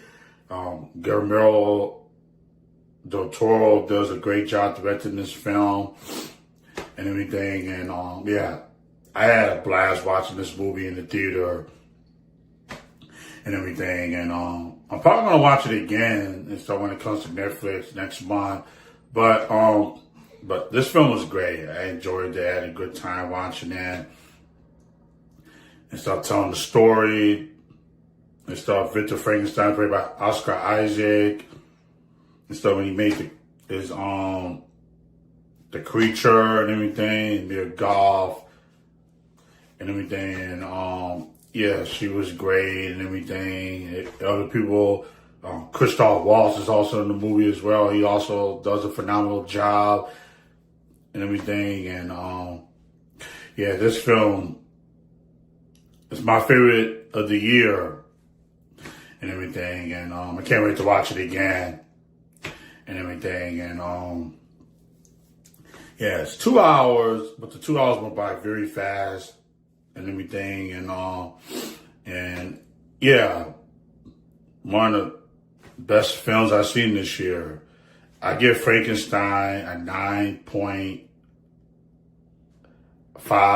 out of 10 and everything. And definitely go see this movie in theaters right now, or check it on Netflix next week when it hits the streamer and everything. All right. If he had a nickel for every time he said and everything, he'd be a multi-billionaire. But he rated it 5 out of 10. If he really liked it, it should be at least a 8 out of 10. He said 9. No, he said 9.5 out of 10. He said 5 out of 10. No, he didn't. No, I heard 9.5, Al. Mikey's right. Yeah. All right. I stand corrected. Okay, so Al, you hated it. No, I love Frankenstein. Oh, okay. Well, I said Frankenstein was fantastic. The cinematography, the set design, the way it looked, the way it sounded. It's probably one of the best versions of Frankenstein I've seen in an awfully long time. Have you seen Predator? The new Predator? Yes, I saw. I'll tell you a story about that. I went to see the movie Nuremberg with Russell Crowe. Today is what? Friday. I went Wednesday. This is Saturday. No, I went Thursday. Excuse me. I went Thursday because I didn't have to sit the dogs Thursday. Anyway, so I went and saw Nuremberg at 1:00 at NCG in Snellville, the newer theater. And then I was leaving, excuse me, and I saw the manager, Dennis, and he said, "Come into the Clips Theater. I'm going to show you a demonstration." You know, the Clips is the really nice theater with the big sound, and he showed me a demonstration of the sound in there, which is fine. And then some people started coming in to see Predator. He says, "You want to see Predator? Make it a double feature?" I said, "Sure." So I sat down and watched Predator. And the first 30 minutes of Predator is okay. But after that, it just went downhill. And it kind of turned into a kid's movie. It's released by 20th Century Fox, is owned by Disney. And Disney kind of made it soft. They kind of made a kid's movie out of it, in my opinion. It's not very good. Did you see it yet, Mikey? No, I haven't seen it yet, but I did hear a quick review about Tron Ares from my friend Larry. Well, let's stick to Predator. Let's stick to Predator real quick. Okay. Hold that thought. I'm going to play the review of Predator. This is Schwarzenegger Predator was fine. I like that one years ago. Okay. Yeah, sure. Hello, this is Movie Reviews by JT, and I got another review for you. Predator Badlands, directed by Dan Trachtenberg, who directed Prey and Predator Killers. Predator Badlands was great. And really enjoyed it. A lot of violence, even though it was PG-13 and everything, but it still was a great film. I wish it was rated R though, but everything. It was a blast. I had fun watching this movie tonight in the theater. Actually, the first time I actually saw a Predator movie in theaters. That was great. He does a great job, Dan Trachtenberg, with this film. He's 3 for 3. I can't wait to see what else they do with the Predator franchise, more films. And Elle Fanning plays 2 roles in this film. I thought she did an amazing job with the 2 characters that she was playing in the movie and everything. And this movie was fun. Start to finish, I had a blast. Crazy. It had some funny moments in there too, a little bit. And it's also a mid-credit scene. Everything makes us up for a sequel. But I really enjoyed this film a lot. And everything. And I definitely can't wait to watch this film again when it comes to streaming very soon. And everything. And definitely go see this movie in theaters this weekend. It is great. You're gonna have a blast. If you're a Predator fan of the Predator movies and stuff, you're really gonna enjoy Predator Badlands and everything. I give Predator Badlands a 9.8 out of 10. Definitely go see this movie this weekend in theaters. So that's my review for Predator Badlands. All right, bye. Yeah. Wow. 9.8 out of 10. Let me talk. All right, Predator. I'm not a fan of Predator. I'm not a comic book fan, but the movie started out okay. It had this huge battle scene between the 2 Predators. That was really good, and the sound is really fantastic in the movie. I'll give it that. It's got great sound. But After about 45 minutes into it, it turns into a buddy movie because Elle Fanning, she plays two different parts. She plays the one that's lost her legs in a battle, and she also plays her sister. The sister of her sister is really evil. So anyway, and so the Predator straps her on his back and carries her around because she has no legs, and they're trying to find her legs in a previous battle scene, which they finally do. But it turns into a stupid buddy movie, and it just gets totally boring. I mean, and the only other fight scene of the action scene is near the end. Anyway, I didn't care for it. But all can't like the same thing. There's your classic line. I would give it a 3 out of 5. Woo. Well, 3 out of 5 is not bad. Well, I mean, it's enjoyable, I guess, but it's not. It's a movie I'll never watch again.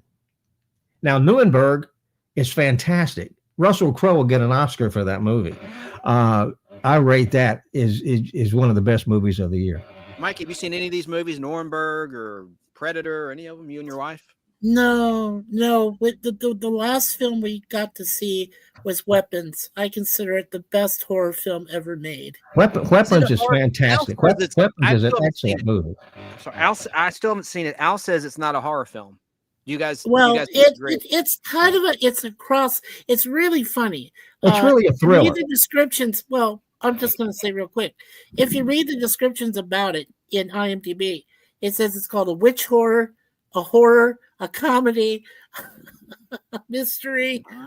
All of these different genres of film are all in this one film. And I'm not spoiling anything. Well, you could call it a zombie movie. You know what I'm saying? It's a zombie movie in a way, too. Sure.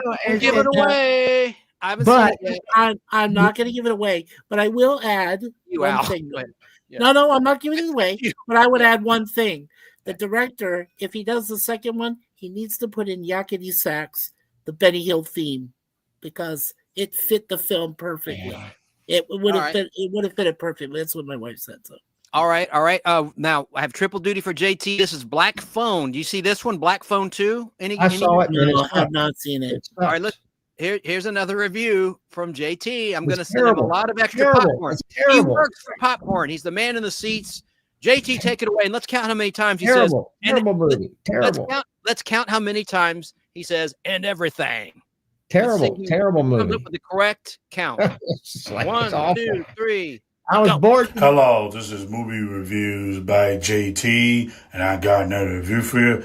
Black Phone 2, the sequel to the 2022 film, directed by Scott Derrickson, who also returns. Ethan Hawke returns as the grabber. Mason Deans returns. Madeline McGraw returns as well. The sequel was great. The Black Phone 2 was great. More supernatural this time. Nightmare on Elm Street vibe to it. And Ethan Hawke is still terrifying as the grabber. Mason Deans is still great as Finley. Madeline McGraw as Gwen. She more focused this time, her character. She doesn't knock it out of the park again. I really enjoyed the Black Phone 2 a lot. Much as the first film. Creepy, scary, edge of my seat the whole time in the theater. And everything. And I actually like this film a lot. Actually, I'm glad it actually went more supernatural this time. I still enjoyed the first film. I enjoyed this sequel as well.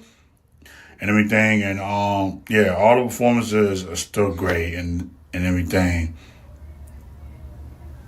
Now, if it's better than the first film, no, but I enjoyed it as the first film, though. And I think the first film is still better.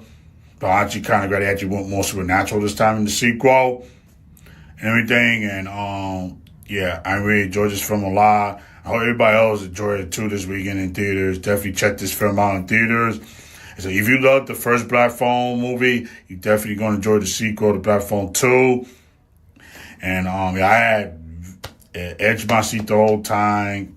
Scary, creepy stuff they do in this film and everything. And it's a great film and everything. I give the Black Phone 2 a 9 out of 7. Good, crazy, scary, and everything. So that's my review for the Black Phone 2. All right, bye. All right, can I talk a minute? Yeah, a 9 out of 7. That's a new one. Yeah. It's terrible. That's terrible. He likes everything, though. I've never seen him not like anything. All right. The first Black Phone is really good. It's terrific. The second one is Mason Thames, and he's the lead character, but the movie centers around his sister, who starts having these stupid dreams about, what happened. And when they made the movie, they shot the dream sequences in Super 8 film, and it looks so grainy when it, I don't know why he did it that way. I guess to give it the impression it's a dream sequence. So apparently she was dreaming. Of course, in the first one, Ethan Hawke's character, the grabber, was killed. And her dreams can bring these dead people back to life to wreak havoc on people still living. It doesn't make any sense. It's stupid. And what happens is all the boys that the grabber killed in the first movie was buried in a lake. And so she has a dream. They're all in the lake. And so they go out there and they break the ice up and they see these bodies down there. And to make a long story short, Ethan Hawke's character, the grabber, doesn't come back to life until halfway through the movie. He probably just needed a paycheck to do this stupid movie. And so what happens is the dead boys come back to life, and they come back and wreak havoc on the grabber. In other words, they kill him and drag him back into the lake. It doesn't make any sense. The movie should have never been made. Sounds like it's a mess. It's fantastic. The first one is really good. And the characters, it's poorly written, poorly acted, in my opinion. And Mason Thames, who was in the original one, I think he just walked through this. He wasn't in it a whole lot. It was his sister having these stupid dreams and then acting out in bed like the grabber's getting her and she starts bleeding and all this other bullshit. It was just, I was bored to tears. Are there jump scares in the movie? Well, it's got some jump scares. I'll give it that, but jump scares don't make a good movie. I don't like jump scares. I don't care for them. It's just, you can't, the premise of the whole movie didn't make any sense to me. And it looks nice on screen. There's two things I liked about the movie. I'll give you this. All right, the movie opens up in 1957. That's when, apparently it happened. And it's a Universal movie. And so it opens up with the classic 1982 Universal logo, the one you don't ever see anymore. And that was great. And the whole movie takes place in Colorado in the snow. And I do like movies with snow, and that looked pretty cool. I mean, I like being in the snow all the time. Yeah, like The Shining, yeah. Yeah, and so I enjoyed that part of it, but the story and stuff just didn't make any sense to me. Or like The Empire Strikes Back on the Hoth ice world of a Hoth. Yeah.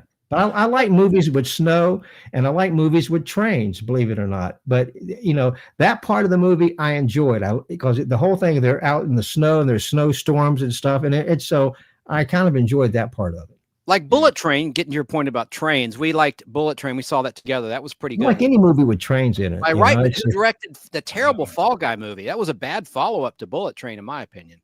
But the Fall Guy movie was terrible. It was not good. It was bad. My favorite movie about consultant on that film. My favorite movie about trains is Burt Lancaster, the movie called The Train. Black and white movie. I think it came out in 63 or 64. I like From Russia with Love, the train scene on that, and The Spy Who Loved Me, another Bond film where there's a big fight scene. Yeah. Oh man. Yeah, my favorite train movie, guys, The Taking of Pelham 1, 2, 3. Oh yeah, that's a good one. That's a good one. How about what about Silver Streak? Jill Clayburgh, Richard Pryor. Silver Streak's very funny. That's fun. I liked it. Yeah. We could do a whole show on movies set on trains. Movies with trains. guys, forgive me because we were going to talk about horror monsters and movies and maybe TV, and I figured we could maybe save that for next Halloween. What do you think? Or should we still? That sounds good to me. You can talk about horror movies or any kind of movies anytime. It doesn't have to be Halloween. Maybe we will then. Okay, I'm open to debate. That's cool. All right, guys. Well, speaking of monsters, the other day I got to play a Lugo Man in a way, and I can talk about this because it's already aired. There's a YouTube channel that has 1.5 million subscribers, If you look up Guess the Asian, I was a contestant on this show. I was paid to do it, and they let me keep my costume. Mike, do you know what a Lugo man is? No, I really don't. I'm going to play a clip then. This is what a Lugo man is, and I'll come back as a Lugo man. Okay. Let's watch.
I'll attend to that immediately. Please let me assist.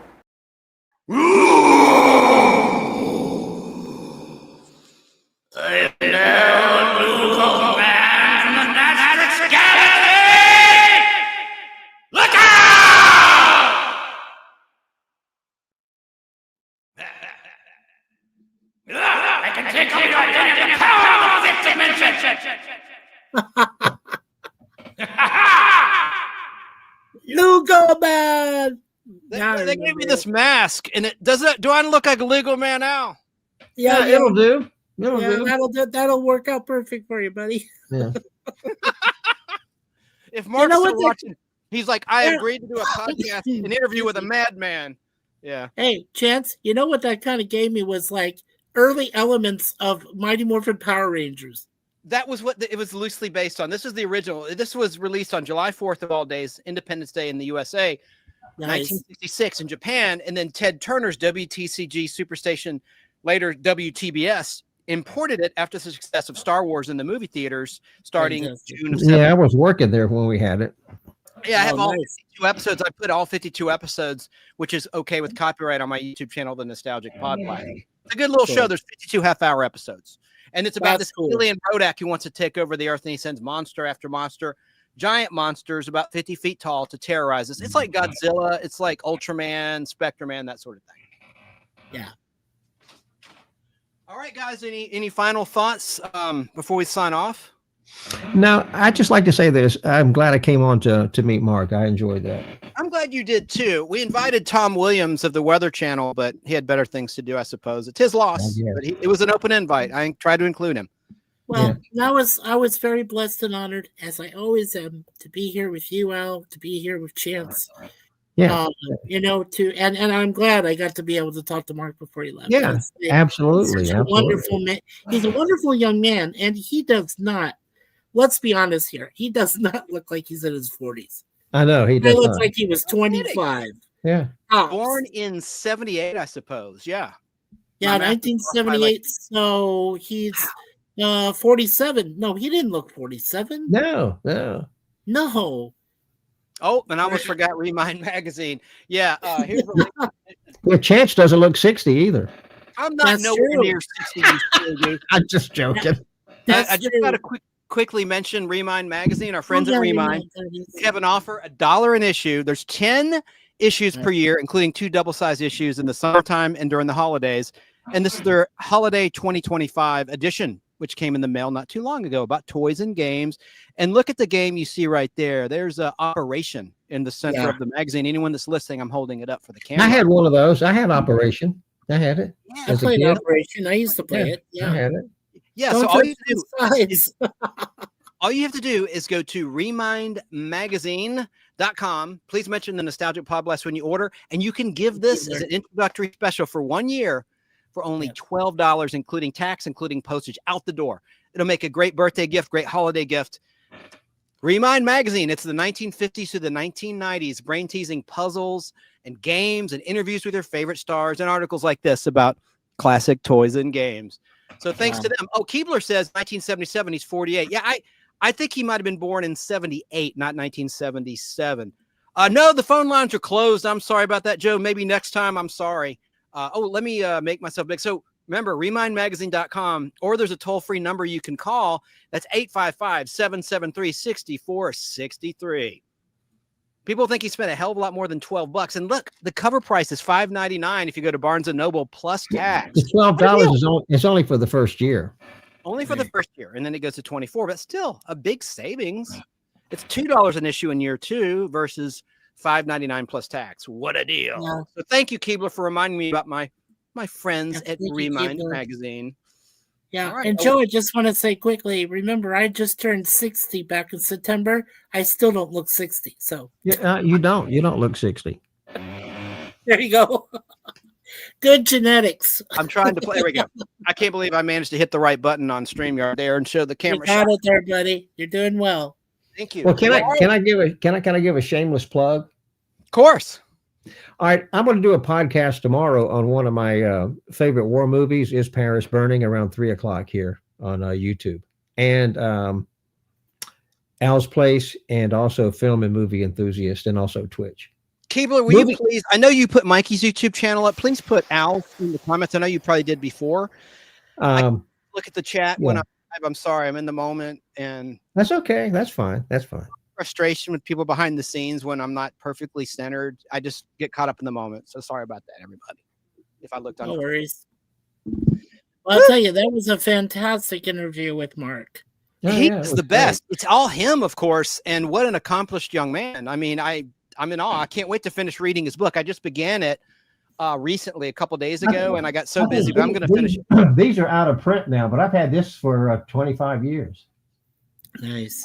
Oh wow, I don't know. Oh, Johnny, yeah, that you showed. Yeah, and Mark has it too. Thanks, of course. Keebler. Yeah, Keebler. Thanks, Yeah, Keebler. anyone that wants to subscribe to Al Hardee's YouTube channel, it's Hardee Entertainment Al's Place. Now it's just Al's Place now. And by the way, those who are listening at Fistful of Radio out of Atlanta or on Apple or Spotify or Podbean, if you want to see the show, the easiest thing to do is Google search the Nostalgic Podblast. That's 3 words. And at the top of your Google search, you'll see the YouTube channel. But make sure once you click that, you click the live tab and you can see the live show. And you'll see a thumbnail image of my guest, Mark, with his book. And speaking of his book, the title of his book, I had a delivery notice. A comic book I ordered just came in the mail, but I digress. Yes. Mark Malkoff is the author's name. His last name is spelled Malkoff, like milk, but Malk. Malkoff. That's kind of a cool name, Markoff. Yeah, Mark Malkoff. And his book is titled Love Johnny Carson, One Obsessive Fan's Journey to Find the Genius Behind the Legend. And I'll put that up on the screen. I'm going to play us off with the classic Tonight Show theme. Joe Gold, I keep calling him Bobcat. That's his YouTube handle, Bobcat Joe Gutfeld. He's not a content creator, but he's a nice guy. He follows the show. I appreciate his support. He says Macy's on 34th Street in New York City just opened up a pop-up store where you can play old school video games because they will have Pac-Man balloon in the parade. All right, cool. Well, Thanksgiving's around the corner. I did a Thanksgiving show last year. I don't think I'm going to do one this year. I was thinking about talking about our favorite pies because pie is a dessert served at Thanksgiving time. But I don't know if I want. Thanksgiving is kind of a boring topic, don't you think, Al? Well, yeah. My favorite pie is pumpkin pie, but I like all kinds of pies actually.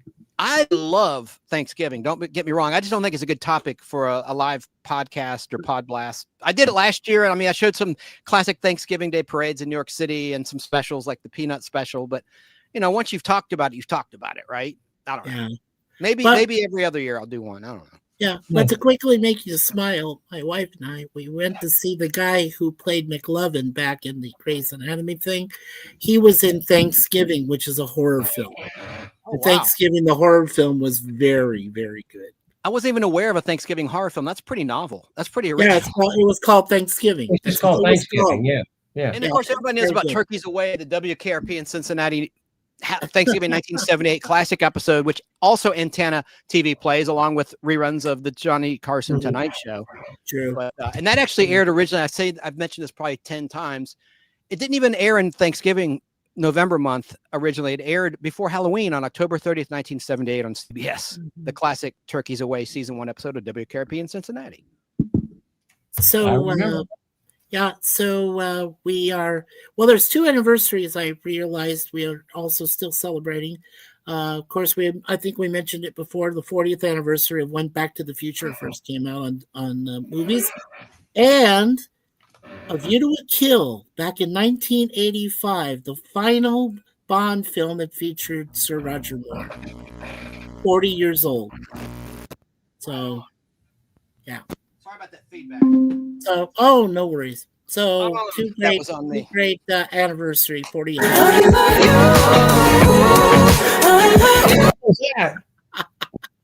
What was that? What music? Oh, boy. I'll explain that. What were you doing?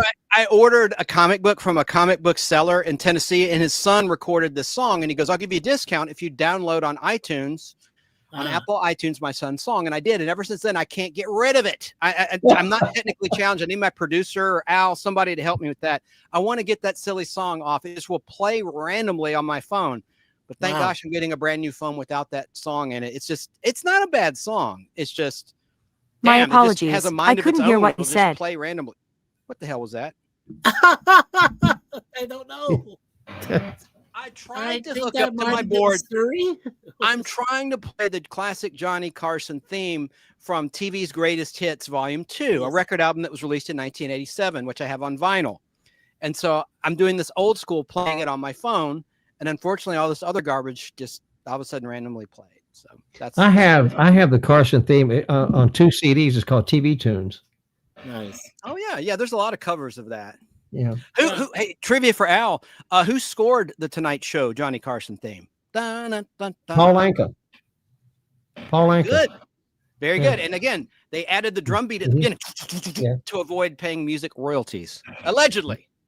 Mark could have verified that. Our guest again. Our No, special Paul guest, Mark. Anka, he wrote a lot of cool stuff. He did. He did. I want to thank everybody. I'm going to sign off. I'm going to cut my guests loose. Thank you, Al, for joining us. Thank you, Mikey.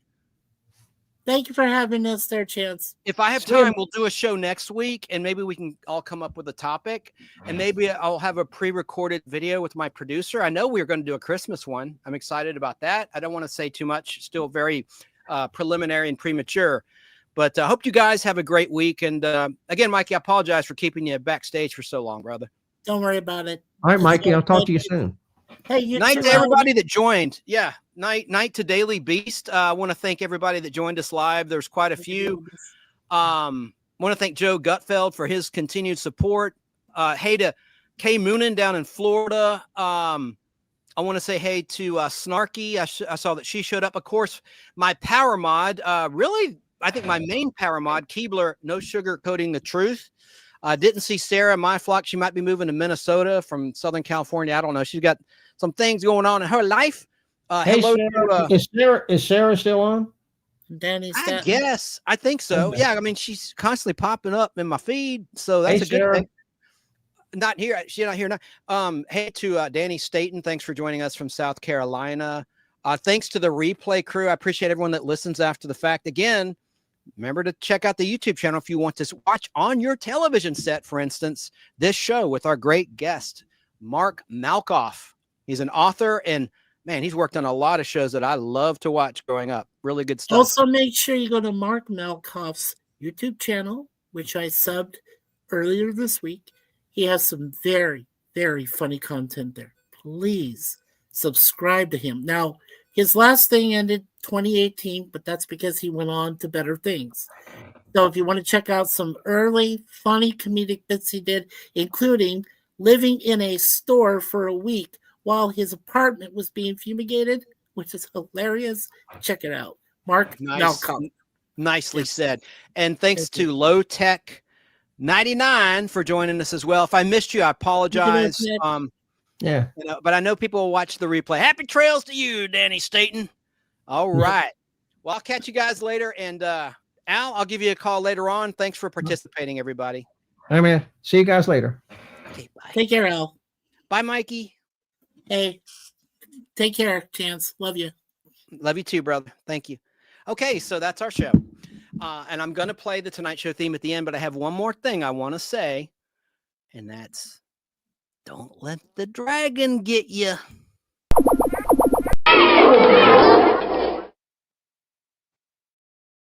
You just keep on living and keep on smiling. Good night from the Nostalgic Podblast. Stay tuned. You'll hear the Tonight Show theme after this. Slipping away, isn't it a pity? Didn't find time to call. Ready or not, gonna make it to the city.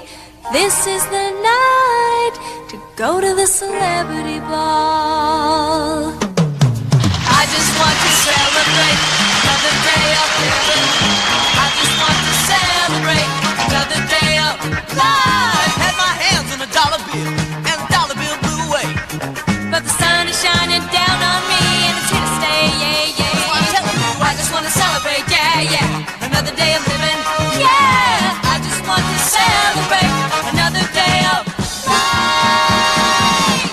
Good evening and welcome to our show. Tonight, in a special tribute to television, our guests are Desi Arnaz, Milton Berle, Howdy Doody and Buffalo Bob Smith, Peggy Fleming, George Gobel, Arthur Godfrey, Lauren Green, Bob Hedges, Art Linkletter, Gail Storm, the Osmond Brothers, our own Ice Vanities, and our special guest star, Paulin. I just want to celebrate, yeah, yeah.